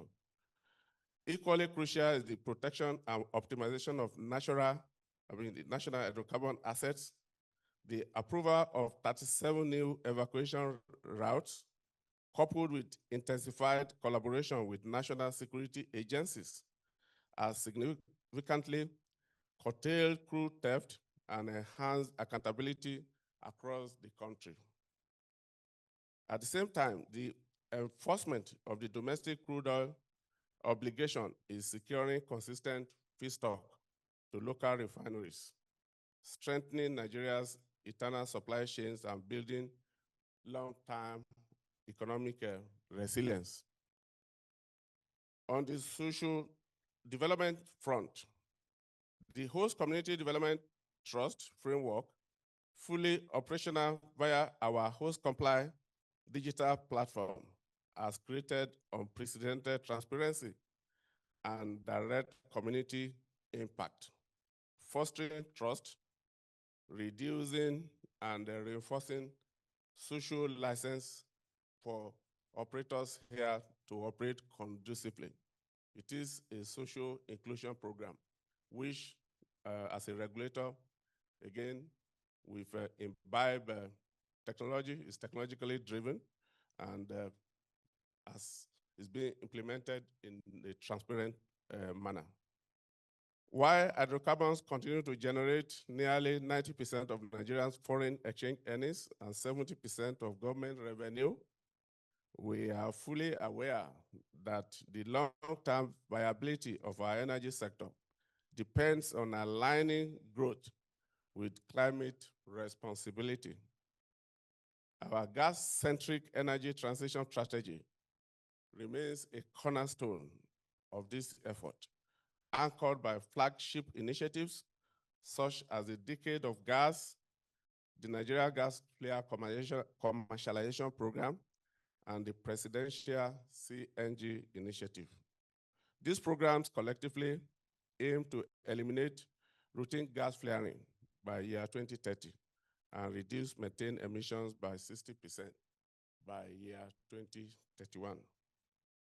In parallel, we are working collaboratively with you industry stakeholders to fully monetize Nigeria's abundant gas resources through strategic LNG expansion program, deployment of floating production solutions, and the development of cross-border pipelines designed not only to power Nigeria's economy, but to accelerate Africa's broader industrialization. Beyond infrastructure, the NUPRC is also championing the creation of a transparent, competitive, and investor-friendly gas market, unlocking the commercial potential of an estimated 600 TCF of gas resources and positioning Nigeria as a central hub in the global energy transition. The net zero ambition is also anchored on Nigeria's upstream decarbonization framework and blueprint designed by the Commission to integrate emission monitoring, carbon capture and storage, and access to climate finance via carbon markets. In doing so, we are enabling emissions reduction to generate value through a burgeoning carbon services ecosystem comprising monitoring technologies, advisory services, and advanced development tools, while upholding the highest standards of environmental and asset integrity. On a continental scale, the NUPRC is spearheading efforts to integrate Africa's energy markets through the African Petroleum Regulatory Forum. We are promoting regulatory alignment, cross-border financing, and infrastructure interoperability. We are equally confident that our collaboration with the African Energy Bank will foster strategic and equitable channeling of transition capital to the most impactful projects across Africa's evolving energy landscape. The transformative impact has been remarkable. Our oil and gas sector has seen a significant surge in investment. New investors empowered by clarity and quality have entered our sector. Oil and gas reserves and production have increased, while rig counts have surged from 8, that is in 2021, to 43 active rigs currently. Again, that is a strong metric to show that vibrancy has returned into this industry, and I expect an applause for that equally. With projections, yes, we actually project that by end of December, we should have active 50 rig count in the industry, given the current trajectory. With 210 TCF of natural gas reserves, the largest in Africa, and 37 billion barrels of crude reserves, Nigeria holds enormous reserves. As the largest oil producer in Africa, Nigeria currently produces approximately 1.8 million barrels of oil per day, that is of crude and condensate combined. However, our national aspiration is to increase production to 3 million barrels of oil per day and 12 billion standard cubic feet of gas per day. Realizing this ambitious target requires sustained investment to unlock untapped basins, advance the development of mature and frontier fields, and establishment of critical oil and gas infrastructure to secure our energy needs and support demands of Nigeria's rapidly growing population. And again, the last speaker, the EVP, NNPC, call it dwell so much on that is reviving the infrastructure in the industry. These are new frontier opportunities in onshore. There are new frontier opportunities in the onshore, shallow water, and deep offshore blocks, especially in underexplored basins. Enabled by our new licensing rounds regime, there are also other vast and compelling transformative opportunities, particularly in natural gas development. Gas to power initiatives, the LNG projects, FLNGs, and compressed natural gas transportation infrastructure aimed at enhancing both export capacity and domestic energy supply. In addition, attractive green investment prospects exist in decarbonization technologies and renewable energy solutions, as a wide range of other investment and business opportunities in project financing, investment, and technical services. Ladies and gentlemen, the above narratives in a nutshell underscore the vast opportunities within the Nigerian upstream oil and gas space, driven by transformative reforms under the Petroleum Industry Act. And of course, we would like to pay a glowing tribute, that is to the support and the effort of our dear President Bola Ahmed Tinubu, for the executive orders the EVP, the last speaker, alluded to, which of course is being implemented seamlessly by the respective agencies. While challenges such as infrastructure deficit and investment, that is low funding fueled by the global energy transition and environmental concerns still exist. Ladies and gentlemen, these challenges are not unsurmountable. They are surmountable. That is with determination and commitment of all of us.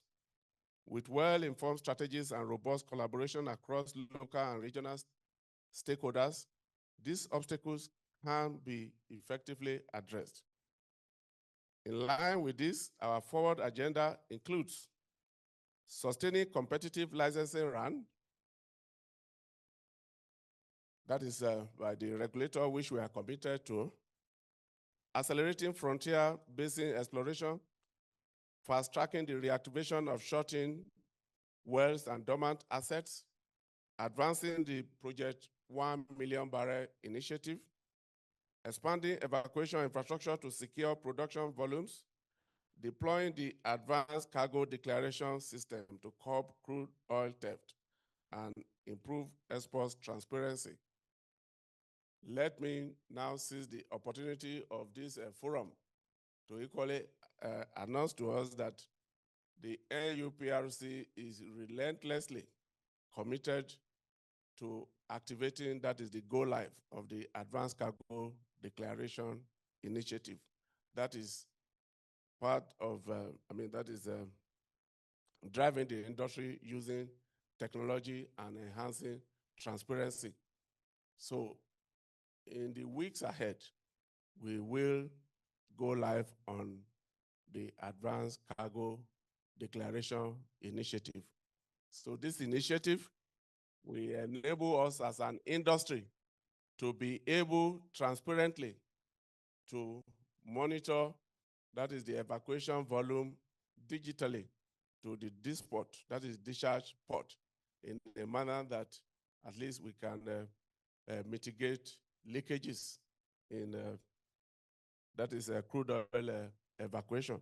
So I think that is what, one thing I think all of us should equally again be proud of.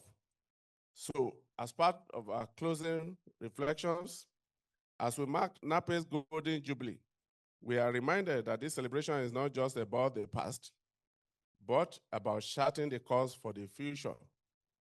The regulatory evolution in Nigeria's upstream sector has laid the foundation for a more resilient, transparent, and investor-ready energy landscape.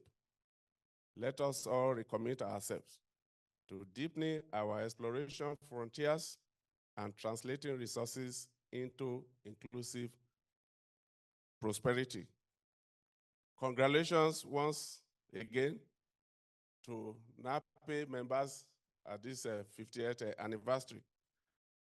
I am not a member of NAPE to say that upfront, but I believe after this presentation, the members, maybe by association, will find me worthy of being inducted. Thank you very much. Thank you so much. Thank you, sir.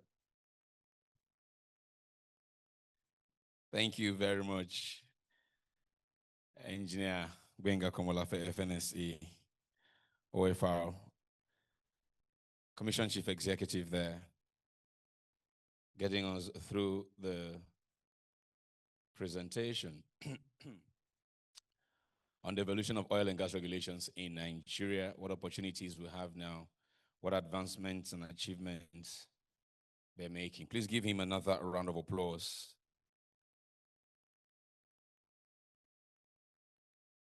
I'm sure between now and the evening, when the president will speak again, he will bring you a message from the Advisory Council and the Board of Trustees. But thank you so much for the insight that you've provided. Let me acknowledge warmly here the presence of the very first female chair, council chair for SPE in Nigeria, Engineer Dr. Amina Damadami. Good to see you. Good morning. Welcome. Okay, so according to medical doctors, we're not supposed to be seated for upwards of 2-3 hours without a stretch. We're going to take a stretch. In that time, a stretch of about 5 minutes. In that time, if you want to grab a cup of coffee, you just go in that direction and grab one and come back to your seat. But please, your seats. Please take your seats. Please take your seats. Thank you very much. Thank you. If very much you are, thank you. If you are queuing to grab a cup of coffee, it's fine. If you're not on that queue, please take your seats. Please take your seats. Thank you very much. Thank you. And when you grab it, please come in and take your seats. Please take your seats. Thank you very much. And then if you're queuing, very kindly, not have conversation in such a manner that would distract the meeting. So please take your seats. Thank you very much. Right. Thank you very much. Please take your seats. Can we allow Dr. Former to please take your seats? Please take your seats. Thank you very much. Please take your seats. Thank you. Please take your seats. Thank you very much. Thank you. If you are queuing to grab a cup of coffee, it's fine. If you're not on that queue, please take your seats. Thank you very much. Thank you. And when you grab it, please come in and take your seats. Please take your seats. Thank you very much. And then if you're queuing, very kindly, not have conversation in such a manner that would distract the meeting. So please take your seats. Thank you very much. Please take your seats. Can we allow Dr. Former take his seat? Thank you very much.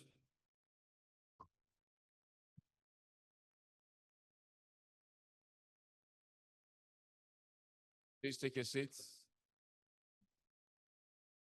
We'll allow the President take his seat, please. Thank you very much. And will please allow the CFO of Renaissance take his seats. Thank you very much. If you're queuing, is fine. As you take command seats, Kunle, please take your seats. Dr. Former, sir. Thank you very much.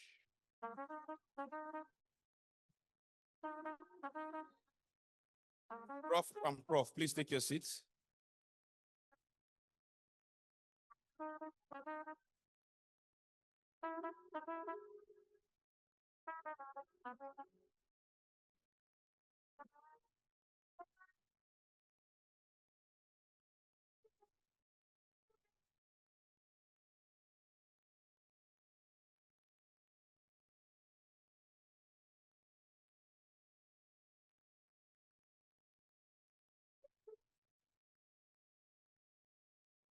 Please take your seat. Thank you. Let's allow Dr. Eno please take his seat. Thank you very much. Thank you. Ibn, please take your seat. Thank you very much. Thank you very much. Thank you all very kindly. So we're going to take just 10 minutes of the documentary, 10 minutes, technical. We're taking just 10 minutes. We'll take the remaining part later. So you can take a look at it now, see where the 10-minute mark is. Wherever that is, hit a stop in 10 minutes into the video, please. So that after that 10 minutes, we'll go into Dr. Fatono's presentation, then the panel session, The remarks from sister associations will then close with lunch to reconvene later at 4 p.m. So technical, as I'm speaking, take note of the 10-minute mark. Take note of the 10-minute mark. Please. Thank you very much. Thank you. Thank you, thank you, thank you. Kindly take your seats, please. And as you do, can we please reduce the noise so we can enjoy the documentary? If you're still on the queue, that's fine. Grab your tea and coffee, come back to your seat. Thank you for your cooperation. You're all far too kind. Thank you kindly. Technical, please. The next installment of the documentary for just 10 minutes. Cue now.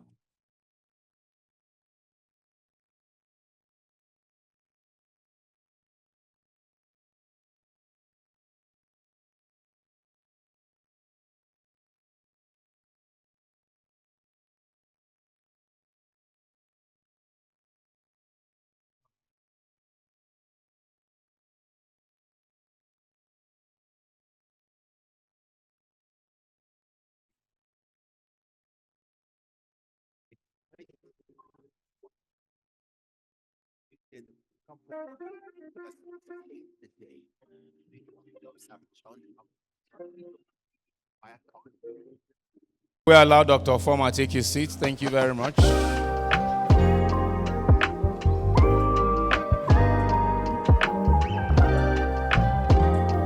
Please take your seats. Can we allow the president take his seat, please? Thank you very much. Can we please allow the CFO of Renaissance take his seat? Thank you very much. If you're queuing, is fine. As you take command seats, Kunle, please take your seats. Dr. Former, sir. Thank you very much.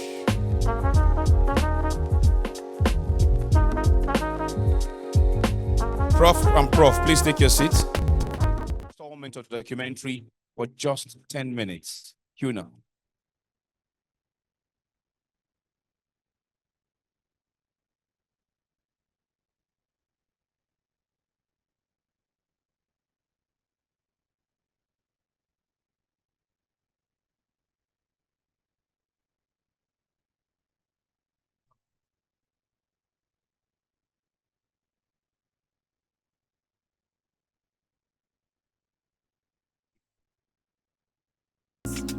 In 1991, NAPE instituted the pre-conference workshop, which has been sustained to date.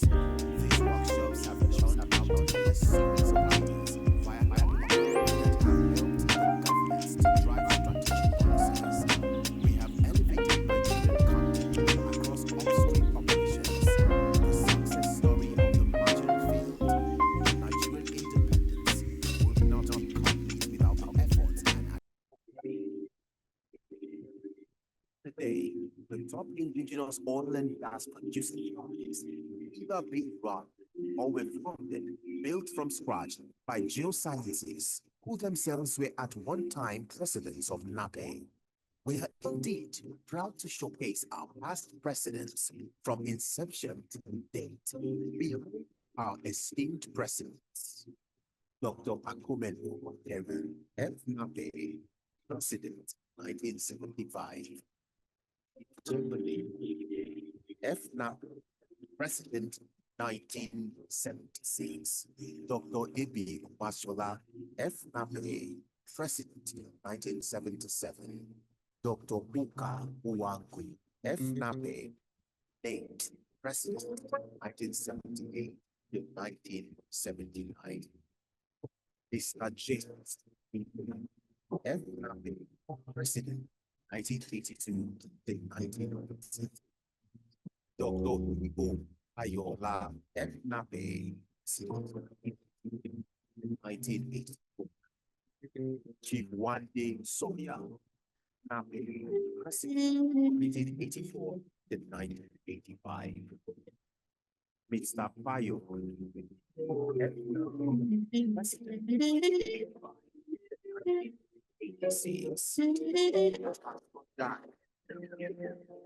NAPE, President, 1986 to 1987. Dr. Steve Kolo, FNAPE, President, 1987 to 1988. Dr. M.O. Adebola, FNAPE, President, 1988 to 1989.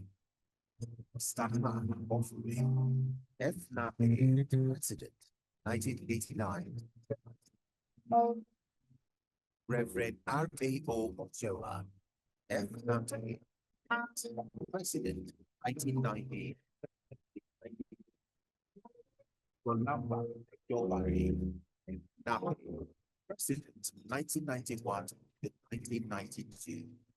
Alhaji Ates One, FNAPE, 1892 to 1993. Dr. Lai Fato, FNAPE, President, 1993 to 1993. Dr. Yomi, FNAPE, late President, 1994. Dr. Bishop, FNAPE, President, 1995 to 1996. Chief Femi Imade, FNAPE, 1996 to 1997. Mr. Chidi Obiangu, President, 1997 to 1990. Chief Tunde Afolabi, FNAPE, President, 1998 to 1999. Reverend Precious Omuku, FNAPE, President, 1999 to 2000. Mr. A.S. Odushino, FNAPE, President, 2000 to 2002. Mr. S. Lati Adayomi, FNAPE, President, 2001 to 2002. Mr. Emmanuel Anyokwai, FNAPE, President, 2002 to 2003. Mr. Romis Ibini, President, 2003 to 2004. Mr. Gilbert, 2004 to 2005. Mr. Austin Aldo, FNAPE, President, 2005 to 2006. Dr. Emmanuel, 2006 to 2007. Dr. Pixley Ojo, FNAPE, 2007 to 2008. Mr. Victor Davis, FNAPE, President, 2008 to 2009. Mr. Isaac Rodrigo, FNAPE, President, 2009. Mr. Jide Joe, FNAPE, President, 2010. Dr. Mayowa Ife, FNAPE, President, 2011 to 2012. Mr. John Sahon, FNAPE, President, 2012 to 2013. Mrs. Adedoja Ochelabi, President, 2013 to 2015.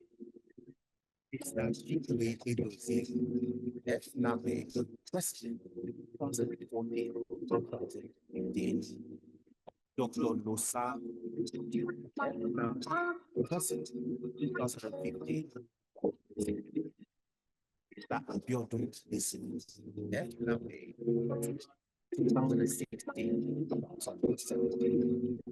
Dr. Andrew Jairi Singh, FNAPE, President, 2017 to 2018. Mr. Ajibola Oyebamiji, FNAPE, President, 2018 to 2019. Mr. Alex Achitaka, FNAPE, President, 2019 to 2020. Mrs. Patricia Bujopo, FNAPE, President, 2020 to 2021. Dr. James Bedet, FNAPE, President, 2021 to 2022. Mr. FNAPE, President, 2024 to 2023. Dr. Abiodun Ujobi F. NAPE, President 2023 to 2024. Ladies and gentlemen, now behold our current president, Mr. John Bosco Uche, F. NAPE, President 2024 to 2025. Distinguished ladies and gentlemen, please a round of applause for all of this amazing professionals and individuals who have led this association up until now. Remarkable. At this time, I would beg your indulgence to give us all of your attention, because we're going to take two short reflections, very short reflections, and then proceed into a special feature presentation before the panel session. And for these short reflections, when EVP Upstream was speaking, he made a comment around, what this next speaker must be feeling, knowing where it all started, where it is, and where it's projected to be. So we'll give him our utmost attention. We'll give him our utmost ovation.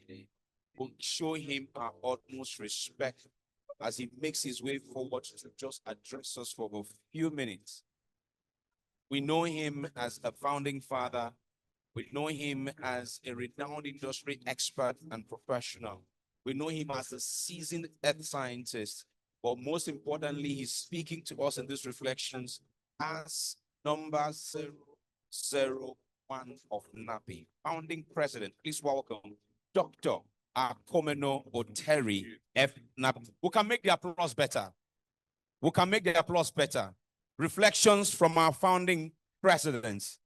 We'll go from one to speak first. Keep the applause until he gets to the lectern.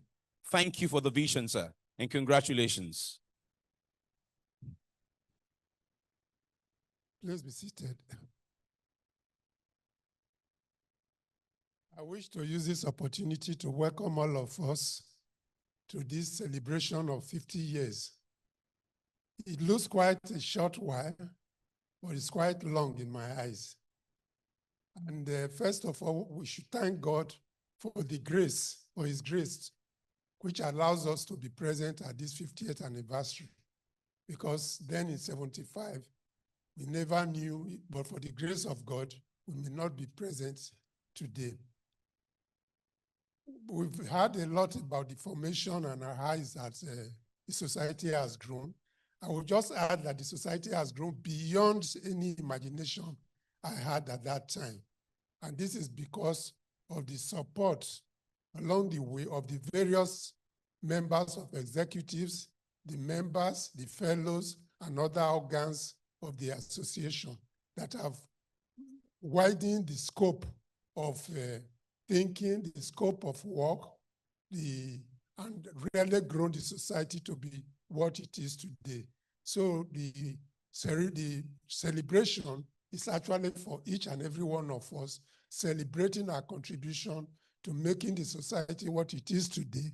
And it's my hope that in the next years to come, it will continue to grow and grow and grow. Thank you very much.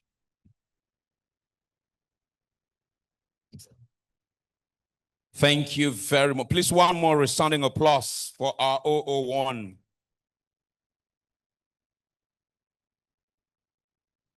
Of course, in that order, we go from 001 to one who we heard earlier, having served in the private part of the industry, went to serve in the public part of it, and rose to the zenith of our national oil company. But importantly, he's our 002. Please welcome to speak to us. Where all of them were members, our bosses, but they are not encouraging us to start one. They didn't give us time to meet. So we met after work. Luckily, Lagos was a very difficult place with its traffic. All of us were living in the Surulere area. So when we closed from work, instead of going home and staying 2 hours in the traffic, we stayed back and held our meetings. So we killed two birds with one stone. We're happy that NAPE has grown to this level. All the things that we wanted to do have been done. In fact, in those days, on Saturdays, we met in our houses in Surulere because most of us were living there. And for me, at that time, I think most of them were single. I had been married during the Civil War, so my wife used to cook us good pepper soup.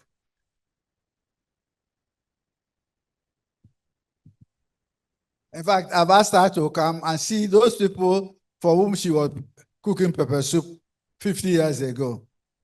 So for 50 years, we've gone far. And when the name change came, it was also killing two birds with one stone. First, the Lagos Society was restricted to Lagos, but some of us were beginning to get out of Lagos. I had left Lagos for Warri and so on. So the Nigerian Association now included all of us.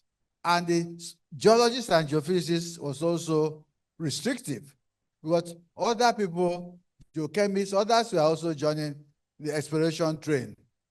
So those who changed the name, we want to thank you for being forward-looking.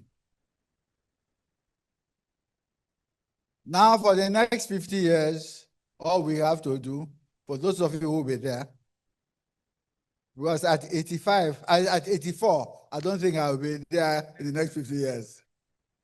So those of you who will be there, perhaps at the back, we wish you luck.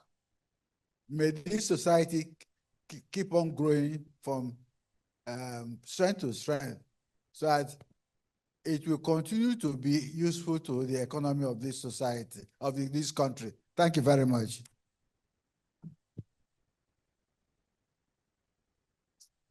Thank you very much, sir. Please make the applause better for our 002.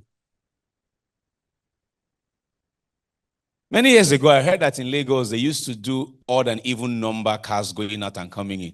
So back then, there was still traffic. Oh, Lagos. Lagos. Back then, with all the even and odd number, you see had traffic. Oh, Lagos, God help us. But thank you so much. Please give him one more round of applause, Chief Chamberlain Oyibo F. NAPE. Thank you so much for, and please send our regards to mommy, thank you so much. Okay, onwards now. We move on to our next speaker who comes to share with us now with over 5 decades or nearly, if you like, 5 decades of experience in this industry he's loved and worked so hard for. He's a distinguished geologist, a pioneering entrepreneur, and highly respected thought leader in Nigeria's oil and gas industry. He's been at the forefront of transformation for Nigerian energy landscape, advocating for the emergence and empowerment of indigenous operators in exploration and production sector. And he's one who the industry reveres and has given numerous awards in his time serving this industry and our nation. Please put your hands together with a warm applause and welcome Dr. Lai Fatrono, F. NAPE, and an Arret Adams Award recipient. For those who do not know, Arret Adams is the most prestigious award NAPE gives to her members, and he's one of the few in 50 years who has received such an honor. Please welcome one more time, Dr. Lai Fatrono, F. NAPE. You're welcome, sir. Thank you very much.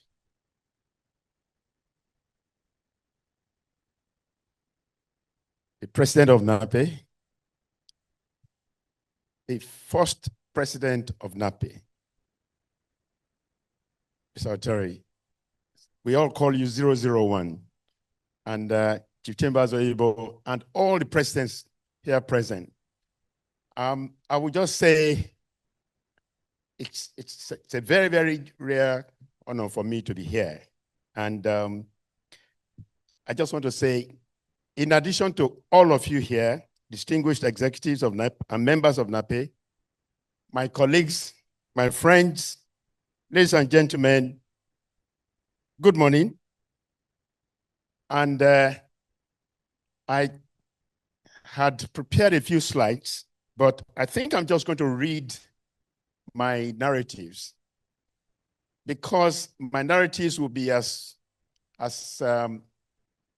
reaching as the slides that you will see. So we are here today to celebrate 50 years of NAPE, 5 decades of ideas, of innovation, and of unwavering resilience in our oil and gas industry. For me, this is more than an anniversary. It is deeply personal. Today, I want to share a story. It's our story. Our story, all of us in this room. It's also my story. And of course, a story that runs in parallel with NAPE. It's NAPE's own story. It's a story of how a small idea, born in the meeting rooms and nurtured by bold thinking, grew into an enterprise of continental significance.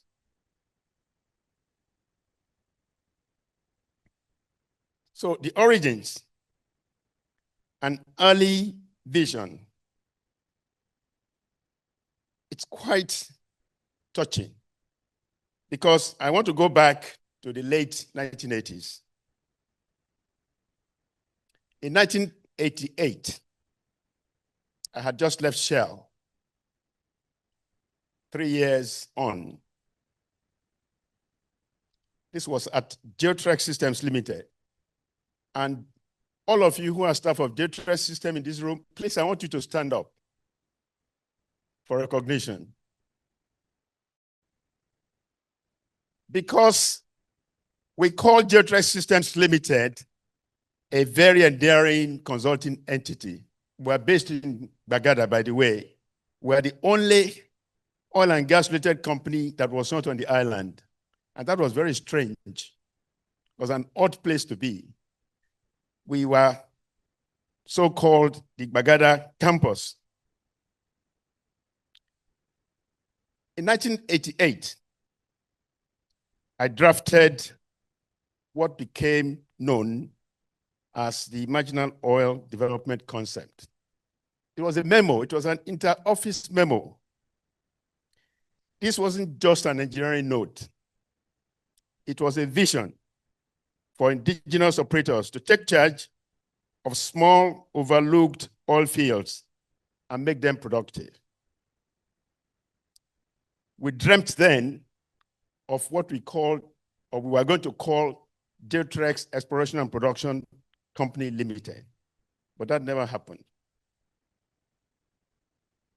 In 1989, NAPE presented a special paper at a DPR seminar, Statutory Control of the Oil Industry in Nigeria. This was our public declaration. The politics of this period was very, very, very charged. Dr. Adegbola was the chief geophysicist at Shell. We wrote the paper, but he couldn't deliver it because it was not politically correct for the chief geophysicist of Shell to stand in an audience like this and be talking about how to bring change to an industry that was essentially IOCs. So the Lord fell on somebody else to deliver that paper. I was lucky. I had escaped from Shell. I was in a very, very wide, open thinking environment. So I took the brunt. I had to deliver his paper for him. And what was in the paper? The paper was calling for a drastic change to the industry and to give indigenous companies a chance to be part of that industry. That wasn't all.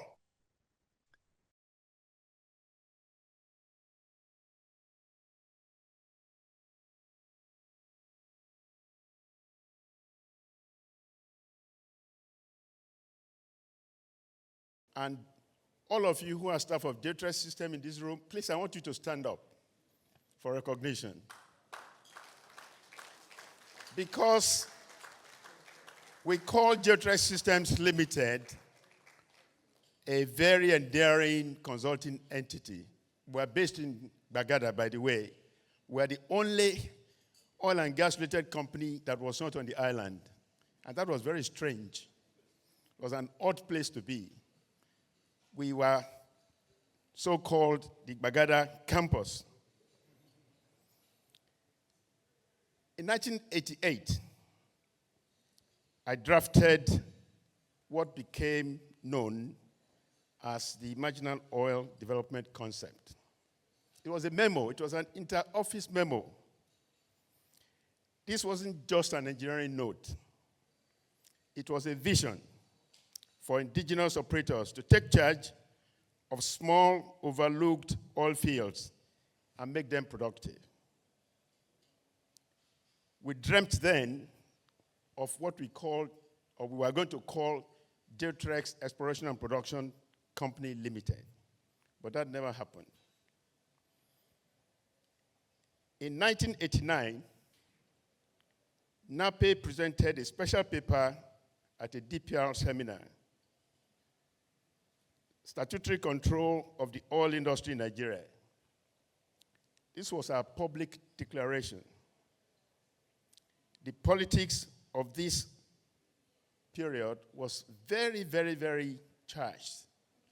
Dr. Adegbola was the chief geophysicist at Shell. We wrote the paper, but he couldn't deliver it because it was not politically correct for the chief geophysicist of Shell to stand in an audience like this and be talking about how to bring change to an industry that was essentially IOCs. So the Lord fell on somebody else to deliver that paper. I was lucky.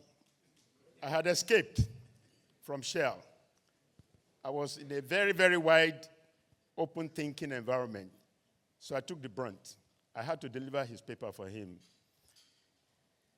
And what was in the paper? The paper was calling for a drastic change to the industry and to give indigenous companies a chance to be part of that industry. That wasn't all. Fast forward, 1996, our mentor, I haven't seen him today. We all call him, where's Walimu? The teacher. Ebioma Shola, he delivered a classic paper on the Niger Delta reserves, confirming the basin's potential, and I believe that indigenous capacity was key to unlocking it. He revealed there was over 200 odd unappraised fields in Nigeria, all these waiting to be developed. So, that was the beginning of the story. Let's fast forward again. If you go to the next slide.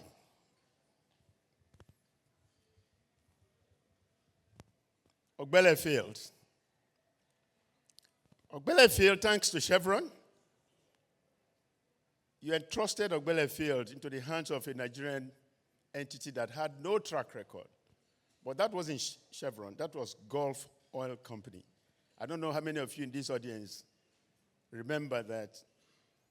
Those of you maybe from the second set of chairs, you don't know Gulf Oil because you weren't born when Gulf Oil was king in Nigeria. But that was Gulf Oil, which then became Chevron of today. Once again, thank you, Chevron. You entrusted Ogbele Field into the hands of an unknown Nigerian entity.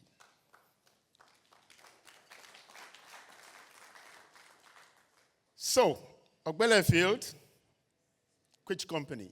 Niger Delta Petroleum Resources. Today, that company has metamorphosed into Aradel.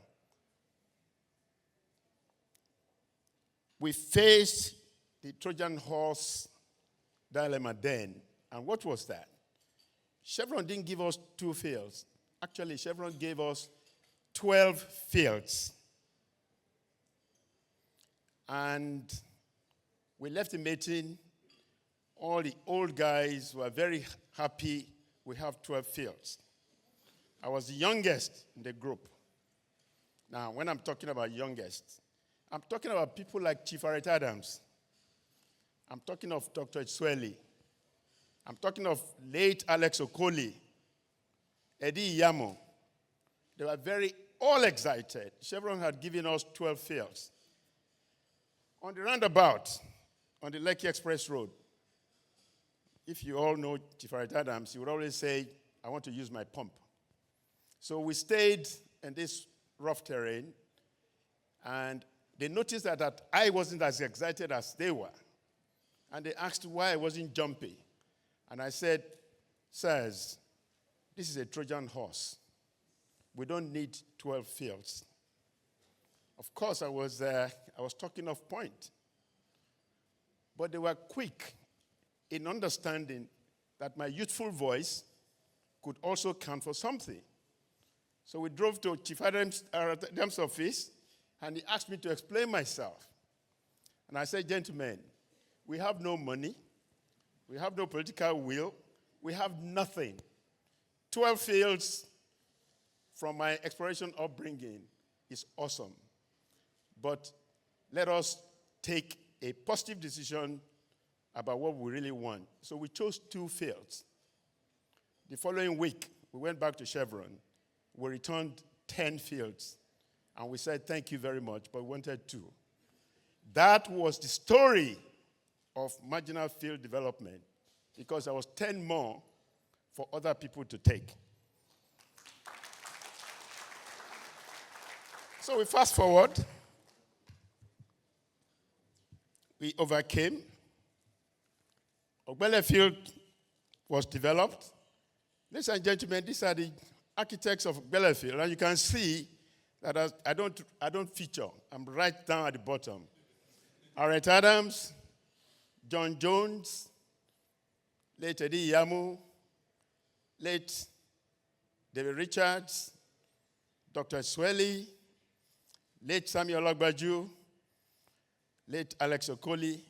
There are only just 2 of us working the street of Lagos, Dr. Swelly and I. I thank God for that. What did we do at Ogbele? We brought the field into production. Next slide. 20,000 barrels per day flow station we built. Crude storage facilities.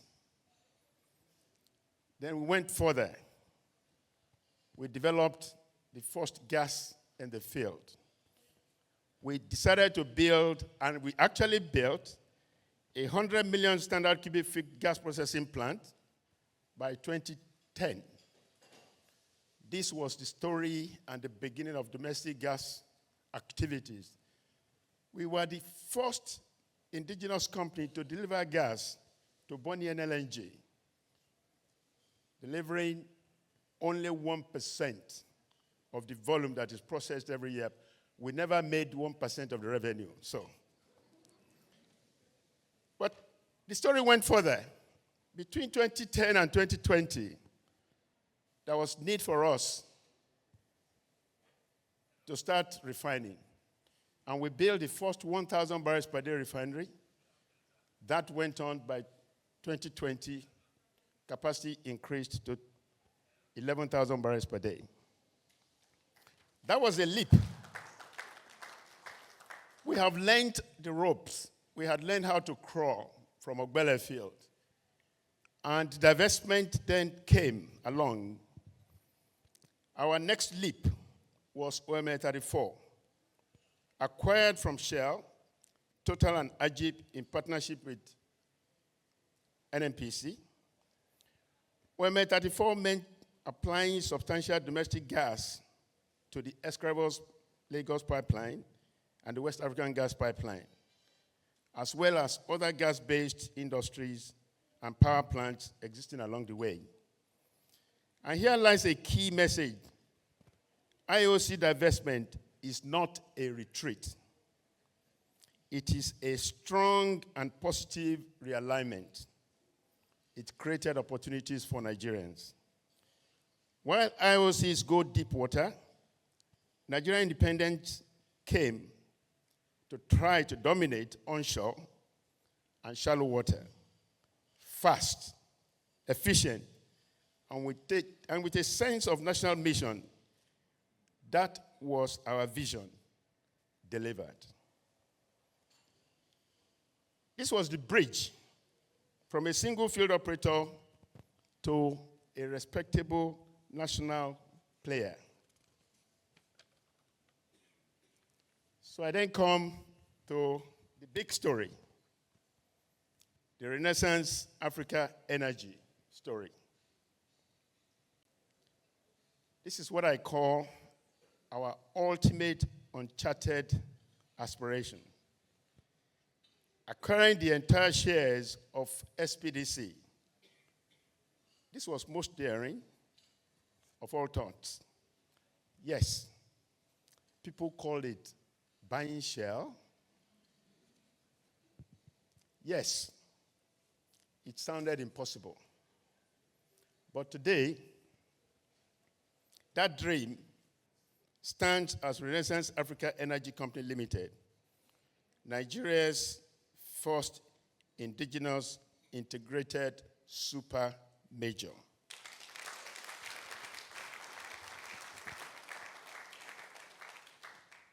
This is the Ogbele facilities as it existed today.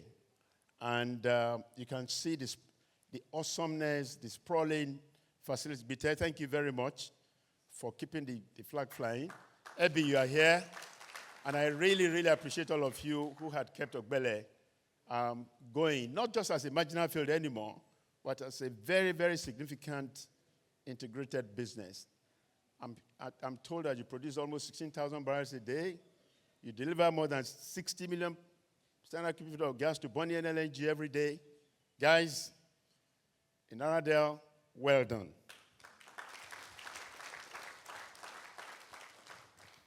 So if you then ask me, the first 4 months of Renaissance, production went up by more than 100,000 barrels a day.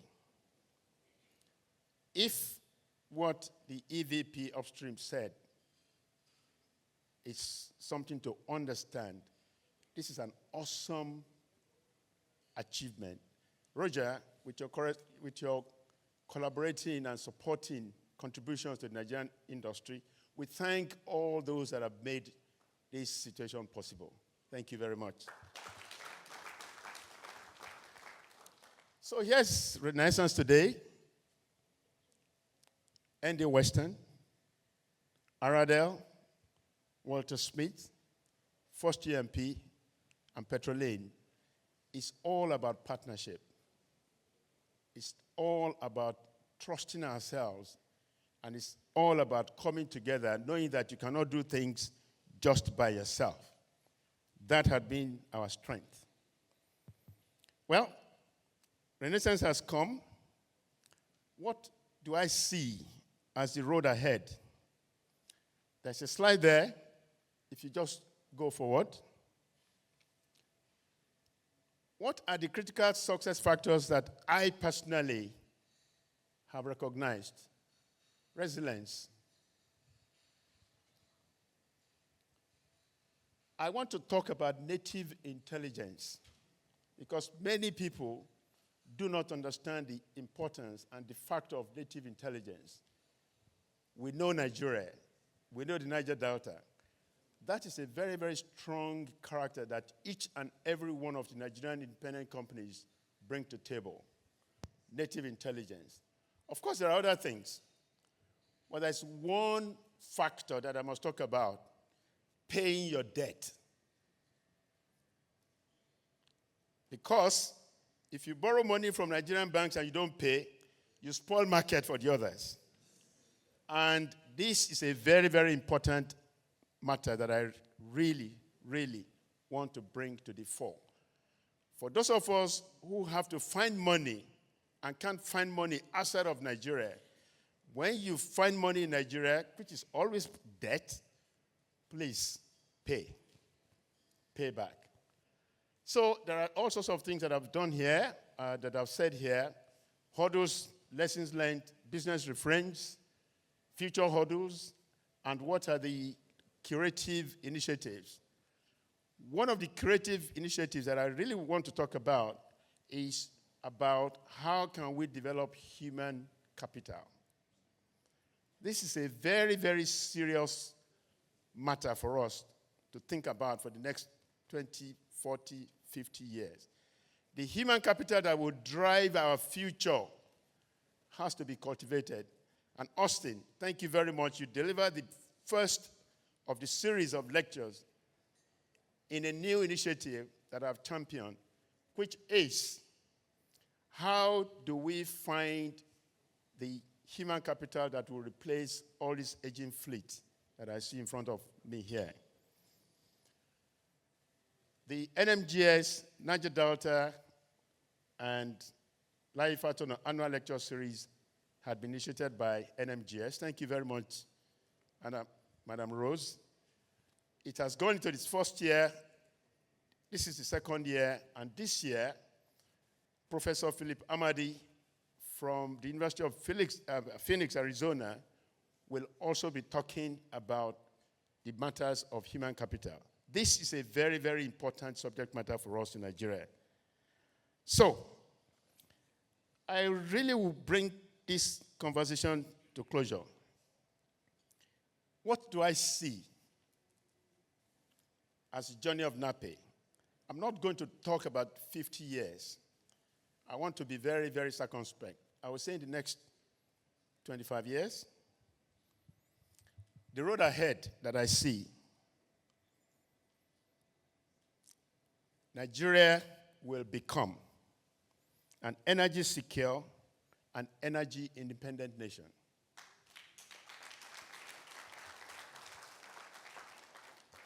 I see Niger Delta as Africa's energy hub, and NAPE will make it happen because of the young force that you will have. I would like, and I hope, and I will see 4 new super majors coming out of Nigeria. And what will these super majors look like? They will be private sector driven. They will build the next East Africa, North Africa gas pipeline operations, in addition to what we have as the WACP. Colleagues, this is not just a corporate talk. It is a Nigerian story. It's the story of NAPE. It proves that our ideas not just can find oil, it actually has found oil and gas, and then it's turned them into energies of prosperity. At 50, NAPE has the talent, the networks, and the courage to lead Africa's energy future. It's my conviction. Let us go forward together, not just as explorers of petroleum, but as architects of a sustainable energy landscape. But before I say thank you, I want to say, where are we today as NAPE? There's a clip here. I don't know if the operator can play it. Can you?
Ladies and gentlemen, this is the story of NAPE. Thank you very much. God bless you. Thank you, NAPE.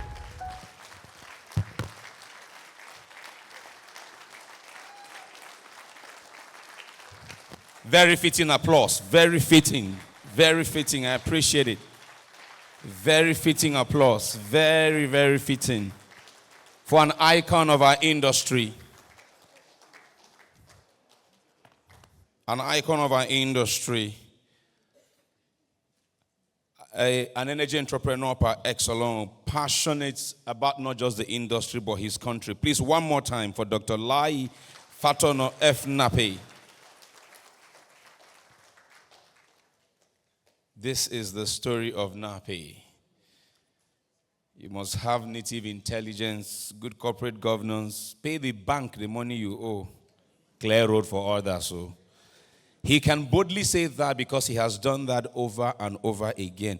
You know how some sports people will say, eat, sleep, repeat. That's Dr. Lai Fatono. He has eaten it, he has slept over it, he has repeated it time and time again. So we thank you and your partners and all who you have also appreciated on this platform. Let's please appreciate him one more time. Thank you very much.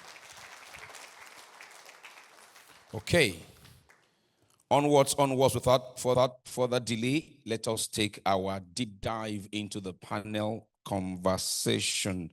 First off, let us welcome a chartered accountant who is on our panel and the Chief Executive Officer of Seplat Energy PLC. Welcome, Mr. Roger Thompson Brown. A round of applause for him.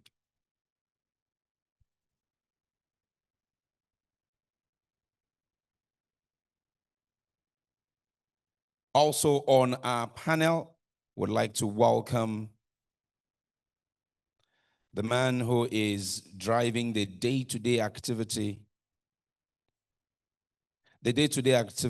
of Renaissance Africa Energy Company, Engineer Tony Atta, who is not here with us, but let's welcome the CFO and Vice President in charge of Finance, Mr. Olusegun Banwo. He's on our panel. Also on our panel is the Managing Director and Chief Executive of Total Upstream Companies in Nigeria, Mr. Matthew Buye, representing him, DMD Deepwater District. Welcome, Mr. Victor Bandele.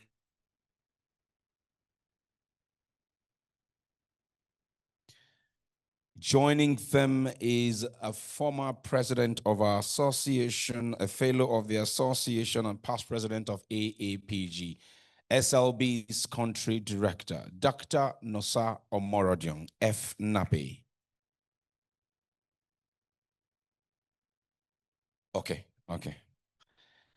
Joining them is one who has shown great interest and passion for the development of this industry in Nigeria.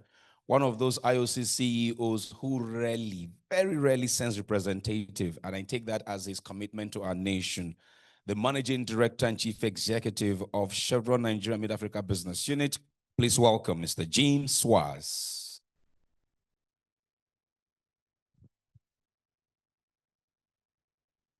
Okay. Before I bring up our chair for the session, I want to take this quote. NAPE has been the conscience and compass of Nigeria's oil and gas exploration for decades, ensuring that science, not politics, guides the search for our nation's energy future. End of quote. Is a quote from our section chair and Arendt Adams Award recipient, past president, esteemed fellow, and industry titan. Please welcome founder and executive chairman, AA Holdings, Mr. Austin Avuru. As he leads this panel in continuing to use NAPE as the conscience and compass for our industry, you are welcome.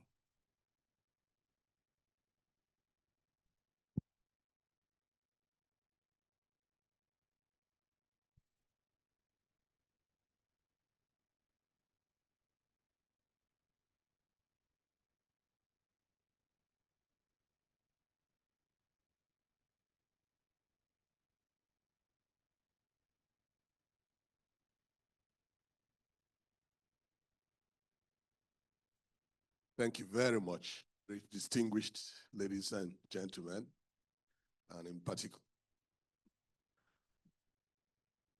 001. So nice to have you here. It's been a very exciting morning. On Tuesday, Lai was insisting that he had to leave London yesterday to return to Lagos for this event. And by the way, congratulations, Lai, who are all in London on Tuesday for the wife's 70th birthday anniversary. And he's there today. And now you can understand why he insisted that whatever it took, he will be here. Just listening to your very inspiring story, which is the story of NAPE. My summary of that story and the journey of NAPE and the indigenous participation is this. When you look at two sectors of this economy, look at the media, where we have come from, Radio Nigeria and Daily Times and New Nigeria. It's the only media organization we had in Nigeria. In fact, that's why coups were easy at that time. All you needed to do was seize Radio Nigeria, make an announcement, and once there's no rebuttal in 3 hours, the coup has succeeded. But today, look at our media industry. Nigerian entrepreneurs, private sector run, large media organization. If you plan a coup today, you make an announcement in channels, somebody will counter in AIT, another one will counter in, and the coup has failed even before you start. Then you look at the banking sector. We grew up with Barclays Bank and Standard Bank. Became Union Bank and First Bank and IBWA. Look at the banking sector today. In most countries of Africa outside Nigeria, outside of these key banks, Standard Bank and Barclays Bank, the other banks you will find will be Nigerian banks, Nigerian bank branches. The point I am making, which I'm going to ask the panel to address, is that this whole indigenous participation is not just about empowering Nigerians or giving Nigerians a chance. It has led to a complete shift in the structure of the contribution of the Nigerian oil and gas sector to this economy. Because we started from oil and gas as export commodities for revenue. Now, as Lai said, we have had a split in responsibilities. So the multinationals ensure that there is export of oil and natural gas through LNG, oil, for revenues. While indigenous companies, these independents, are now championing the national domestic energy security campaign, so that in time, we will have more than half of our oil production refined here. We will have over 3 BCF of gas distributed across Nigeria for industrial use. The energy security story for Nigeria and Africa can only be charted and championed by these independents. Those who didn't understand the future stood in the way of these divestments, but now we can see what is happening. And so on this note, I'm going to, fortunately, we have a very good mix here. 2 very large independents that, as you have seen in all the presentations, have championed this indigenous participation, starting with Chevron and the Open Story. We've seen what Total has done. We're so happy to have Mr. Bango here, who was very, very erudite financial expert in ExxonMobil when I first knew him. Now he's transferring those skills to Renaissance to help the team in Renaissance. And Nosa here, who now heads Schlumberger operations in West Africa. And of course, my dear Roger Brown, who is the CEO of Seplat. I don't know whether to call him an expatriate or a Nigerian, but I think he's a Nigerian. So let me start with Chevron. Looking back at the pioneering role of your company in the story that Lai has told, how do you feel and what do you see as the future of our industry over the next 20 years?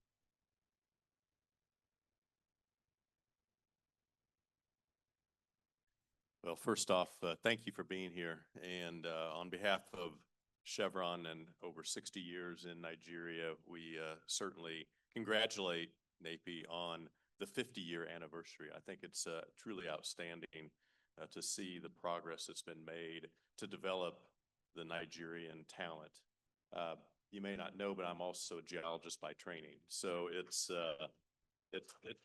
warms my heart to see the capability that's been developed and the continued focus on developing talent, because it is so important to be able to share and have a forum for technical development of our scientists. And it's also great to see, Lai, that you've risen to the pinnacle in Nigeria of developing one of the biggest companies we've got. We think about Aerodel, we think about First E&P. From a Chevron perspective, I'm very proud of what's happened. I'm very grateful to see that the people that came before me had the foresight to say there is capability here in the local indigenous workforce to develop these assets, because it's an and world. It's not an or, in my view. And I think that's what we see as the future, is that you need all the above.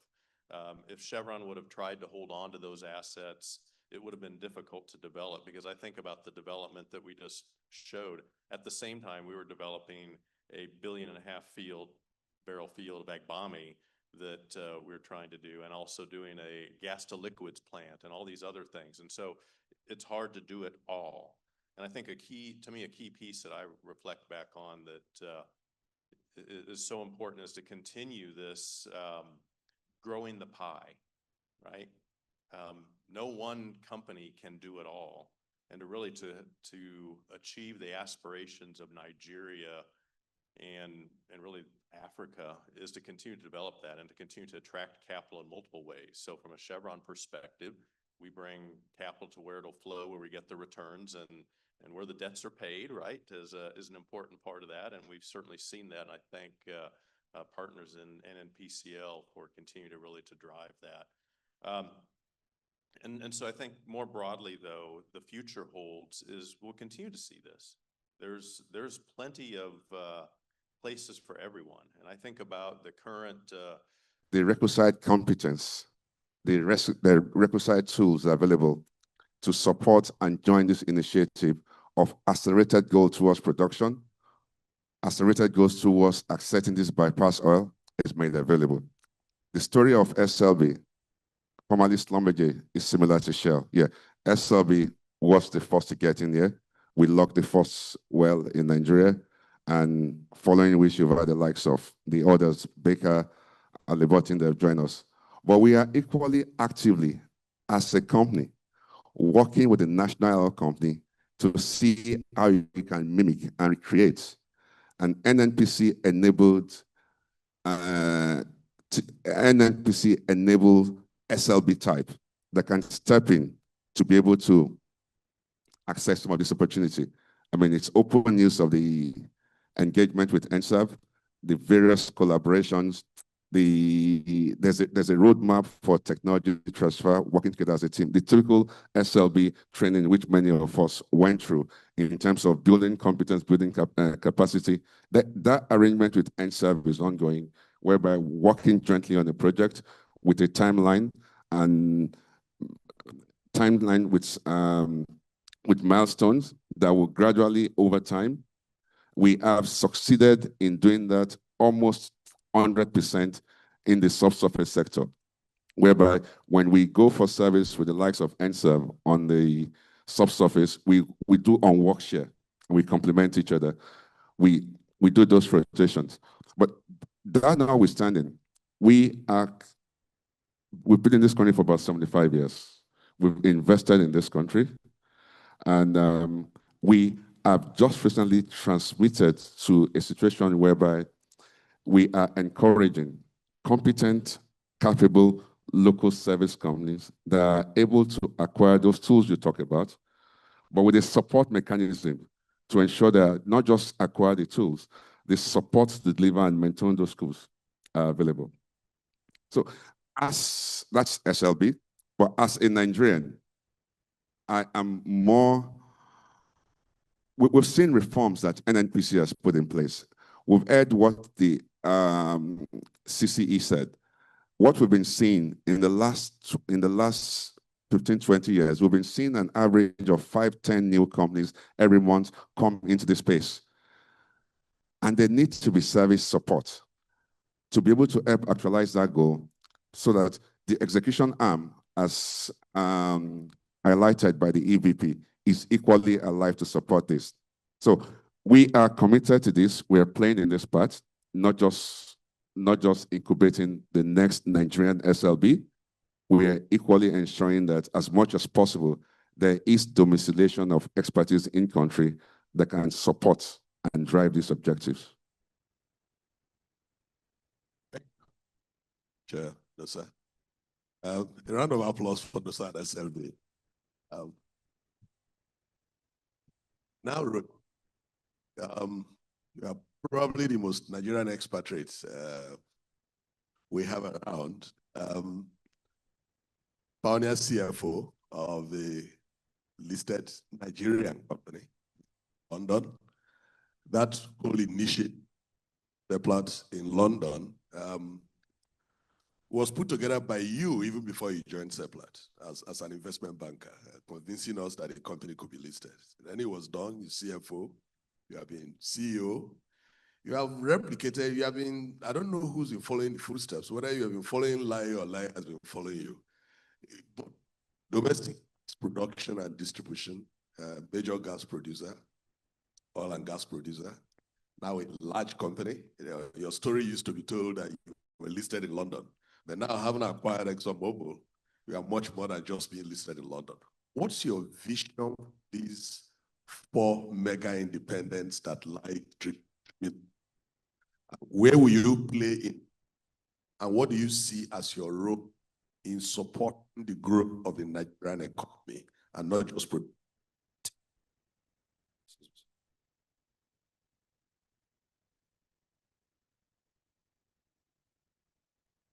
That's the first test. Can I turn this on?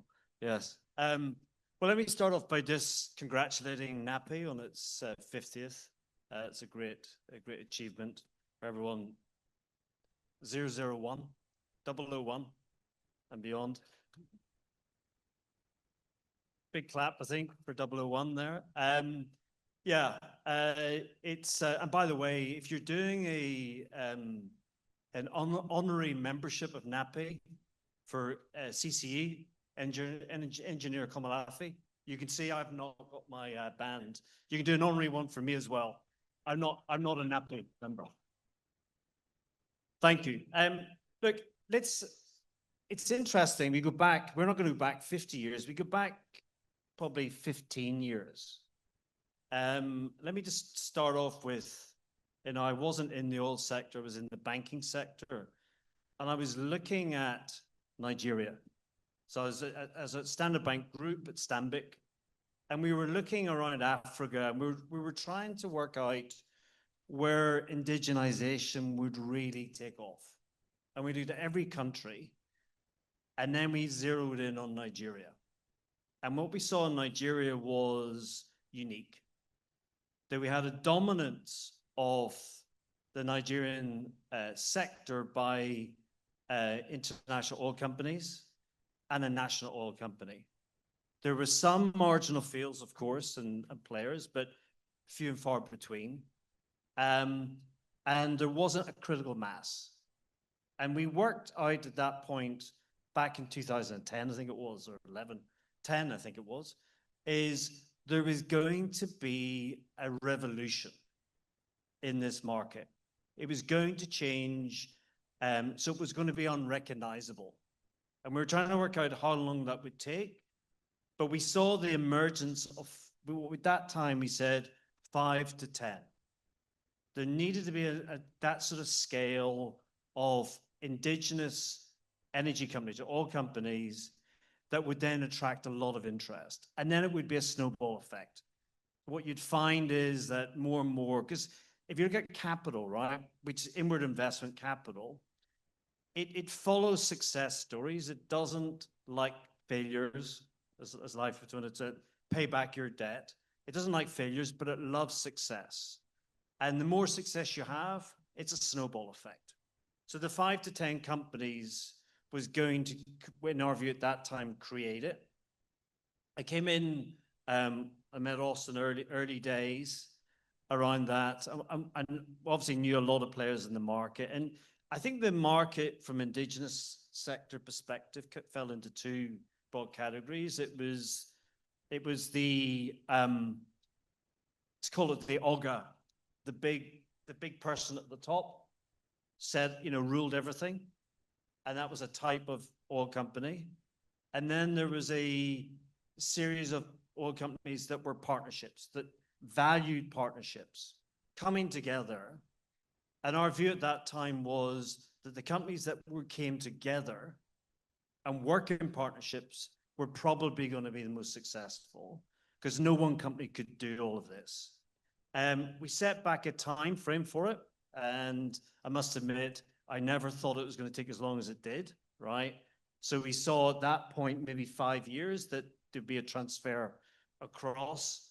There was waves, but let me say one thing. In 15 years, I don't think I would ever have predicted in 15 years we would see what we have today, because it is a complete transformation.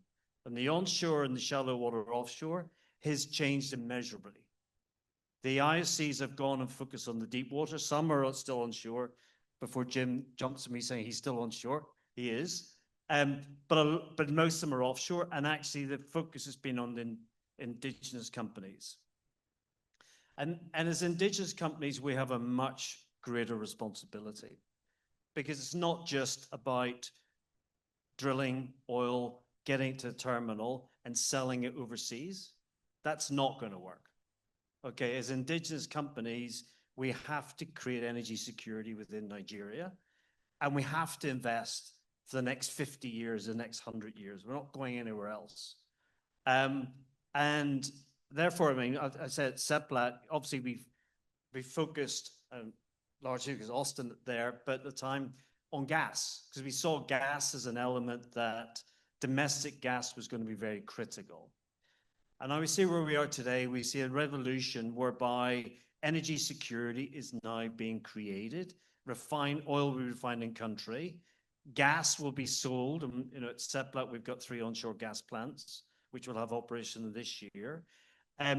LPG, CNG, all these other derivatives coming from the gas sector, which will go into cooking, transport, you name it. That's going to give us longevity. And that's our responsibility. Our responsibility is to ensure that we have something for the future. We have something that can be replicated. So yes, we will build 5, whatever the number is live, is it 5 companies? We'll build the 5 big companies, right? But we need to create the next 50 companies. You need the whole ecosystem. We need service companies. We need everything else to deliver this for the future. And we got to create, we don't know what's going to happen to oil price. We don't know who's going to be buying this oil in the future, right? We got to create an energy security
30% of Nigeria. 70% of Nigerians are less than 30 years old.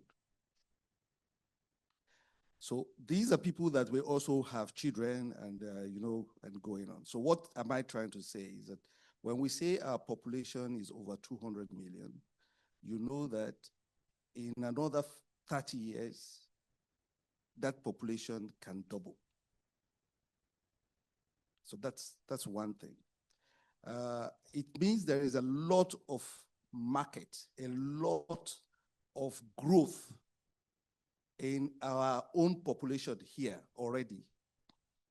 So a country or a company that wants to grow must be thinking about the growth of the country itself. So Nigeria is growing. Total Energies will grow. And I think all the speakers here are conscious of that fact, that the market in Nigeria is already a big market. Let's not forget that. What I see us doing going forward is that we need to get our oil, our gas, cheaper and significantly cleaner to fit into that context that I've established. So a lot of collaboration needs to happen across the industry. I look at it today with the initiative that has come from NNPC. There is much more collaboration amongst the oil players, among the oil and gas players now. But it's just a starting point. I think there is need for much more significant collaboration across the industry. And when I say industry, it's not only in the players of oil and gas production or exploitation, it's in education, it's in social development, it's in infrastructure development. And I think that is the area where we all, everybody seated in the room can have a stake, can have a part to play. And I think we need to give that a chance. So going forward, I want to say a responsible exploitation is key. Rigorous collaboration is key. For Total Energies, we are expanding our focus. We are growing in all the areas. Deep water, the EVP just announced it. We're having a new block. We're going to develop it. We're trying to explore for that. We are going to explore even nearby present assets to ensure tiebacks. And of course, we need all the industry players, SLB, they are perpetually on my neck. we are growing the business together, all the stakeholders. Honestly, is the one time that we need to come together and have a focus to grow in Nigeria. And I believe that in the next couple of years, when you speak oil and gas, we will not just be talking about and boasting about the reserve that we have and the resources that we have. We'll be boasting about the production that we have and how that production has impacted the lives of the several millions of people that are living in this place. Thank you. Distinguished ladies and gentlemen, all we can do is a very sound round of applause for this incredible panel. Thank you all very much. Thank you very much, all of you. Thank you. Just give us a few minutes, real quick. I'd like to press the president of NAPE, Mr. John Bosco Uche, please, sir, if you can we give them another resounding applause? Thank you very much, our esteemed panelists. Ladies, can we bring forward the gifts that we're giving our panelists to appreciate them? This is our way of saying thank you for coming to share your insights with us. We greatly appreciate you. Let's begin with Mr. Bandele. Thank you so much. Come up, ladies. Come up, ladies. And then we'll go to Mr. Swaz from Mr. Bandele. Thank you very much, President. Thank you for those insights you've shared with us.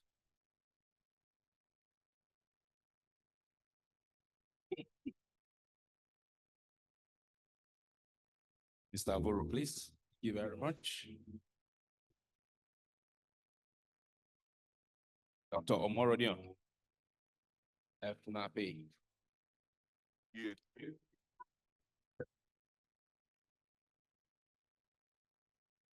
Star Brown, thank you so much.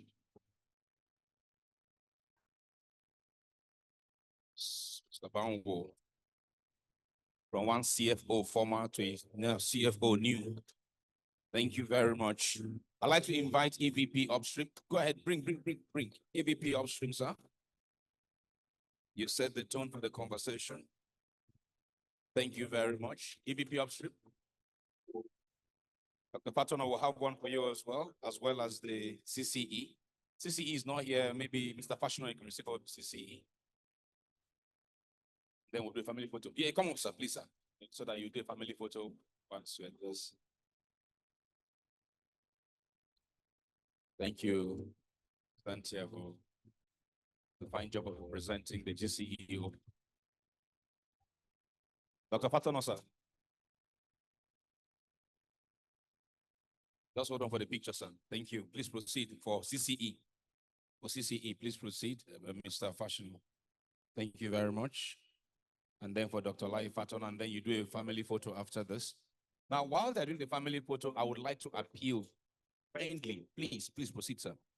Please, my appeal, as soon as they get down from the stage, kindly, very kindly, I beg you, allow them to take their seat. Don't walk up to them for networking.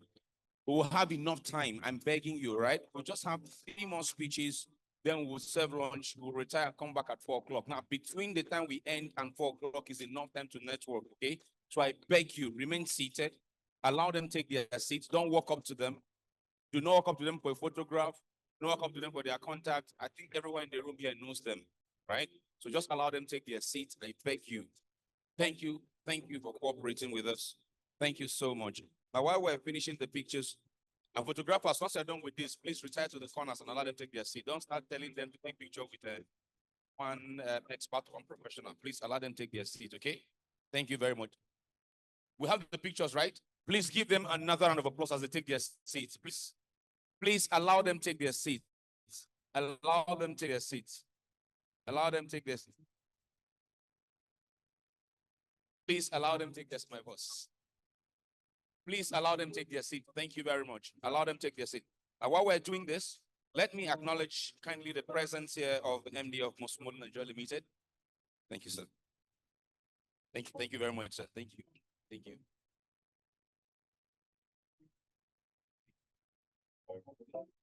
Let me acknowledge the presence of Professor O.S. Adegoke FNAPE. Oh, please give me a round of applause. Thank you very much. Please allow them take their seats. Allow them take their seat. Thank you. Thank you. Thank you. Thank you. Can we please allow them take their seats? Lawrence, can we take our seats, please? Thank you very much. Thank you. Thank you. Thank you. Distinguished ladies and gentlemen, we have some of the I'm told, 2 of the widows of some of our past presidents who are here. Before I proceed, I want us to please acknowledge their presence. 3 of them, I'm told. Okay, 3. First off is Mrs. Anike Adegola. Can we please, where is Mrs. Adegola? Thank you so much for being here. And thank you for serving NAPE alongside your husband. Next is Mrs. Oluwatosin Okunyomi. Thank you. Please, a round of applause. A round of applause. Thank you so much. And the 3rd one is Reverend Dr. Mrs. Marguerite Kingsley Anthony Ojo. Thank you so much, ma. Please give all of them a round of applause. Thank you. Thank you for your kind presence. In the evening, we'll celebrate, your husband's a bit more. But for now, let's proceed.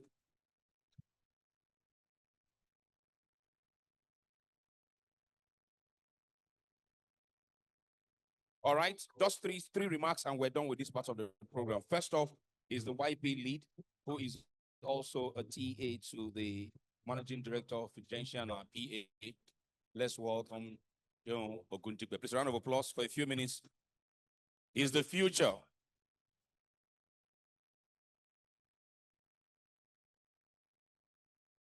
Good afternoon, distinguished ladies and gentlemen. Standing on the already existing protocol, It gives me great pleasure to be in front of you all, amongst a lot of senior leaders in the industry that I admire a lot. Thank you so much. And please, a round of applause for yourselves as well. But for me, when I was contacted to make this reflection, I initially my first thought was, looking at it, a lot of leaders that we admire today, 50 years ago, were also young professionals as myself. And that was also alluded to by Chief Chamberlain Oyibo FNAPE when he said that it was the oldest amongst them, 33 years. And I mean, for me, I think that we can achieve more. And to do this, you take a lot of hard work, collaboration in order to carry on with this legacy to the next 50 years. But I don't know if I was the only one that felt a roller coaster of emotions while we were watching the history of our association, listening to the 001 speak, and then 002, and several other people that have come here to speak about our association. I don't know if you can thank them enough, but for everybody that has supported, that has contributed to this association, I want you all to crave your indulgence. Please put a round of applause for yourselves and to those who have contributed, for everyone both joining us physically, and I'm aware that some people are also joining us online as well. And then last about 2 or 3 decades, I know there are some very young, bright minds that have come together to say, you know what, let's create a platform for the young professionals, the young people, the recent graduates, such that they have a good landing ground before they also delve into the industry. And that has bettered several programs, in addition to the programs that NAPE as an association has created, but to some very innovative programs that have given the opportunity to grow technically and even non-technically, interacting with some of you leaders in the hall today. And personally, NAPE has given me the opportunity to also grow in my career, and has prepared me for some of the roles that I'm also currently holding.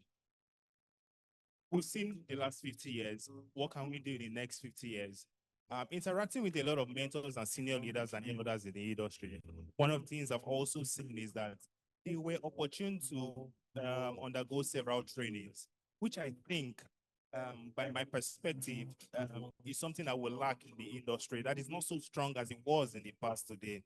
And I know that there are a lot of decision makers in the hall this afternoon. I want to please request that you champion the need to train a lot of our young graduates, a lot of our young people. And I believe that because they are the ones who would also have innovations to grow this economy and this our country as a whole.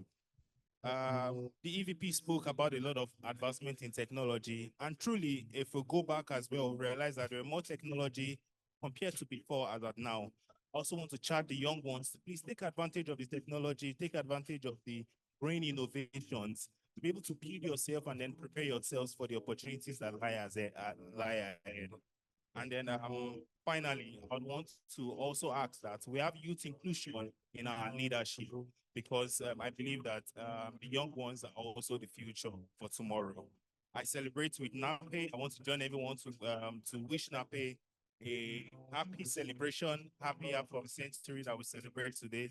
God bless you all. Long live NAPE, long live the petroleum industry, and then long live the Federal Republic of Nigeria. Thank you very much.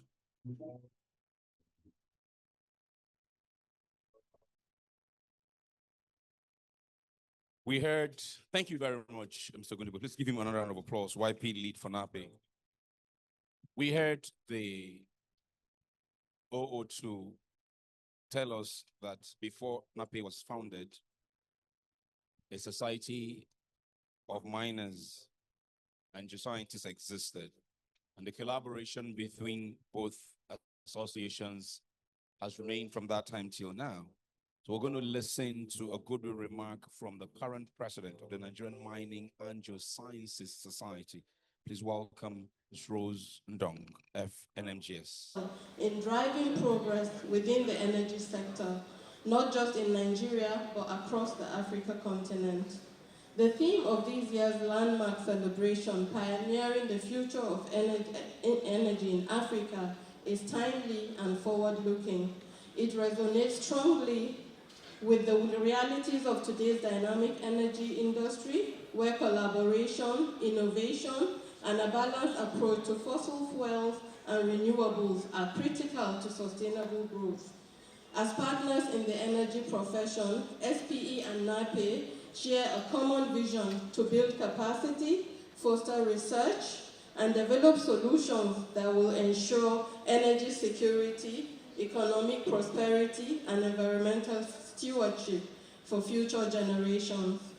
As NAPE marks 50 years of remarkable achievements, we celebrate your resilience, professionalism, and contributions to national development. We look forward to continued collaboration between our organizations in advancing technology, shaping policy dialogue, and inspiring the next generation of energy leaders. On this historic occasion, we extend our heartfelt congratulations to the NAPE leadership, past and present, the 001s, 002s, and all, and to all the members who have contributed to this legacy. May the next 50 years be even more impactful as NAPE continues to pioneer Africa's energy future. Congratulations and best wishes for a successful celebration. Thank you. President-elect, NAPE, of course a fellow of NAPE, and the Managing Director of Indenture.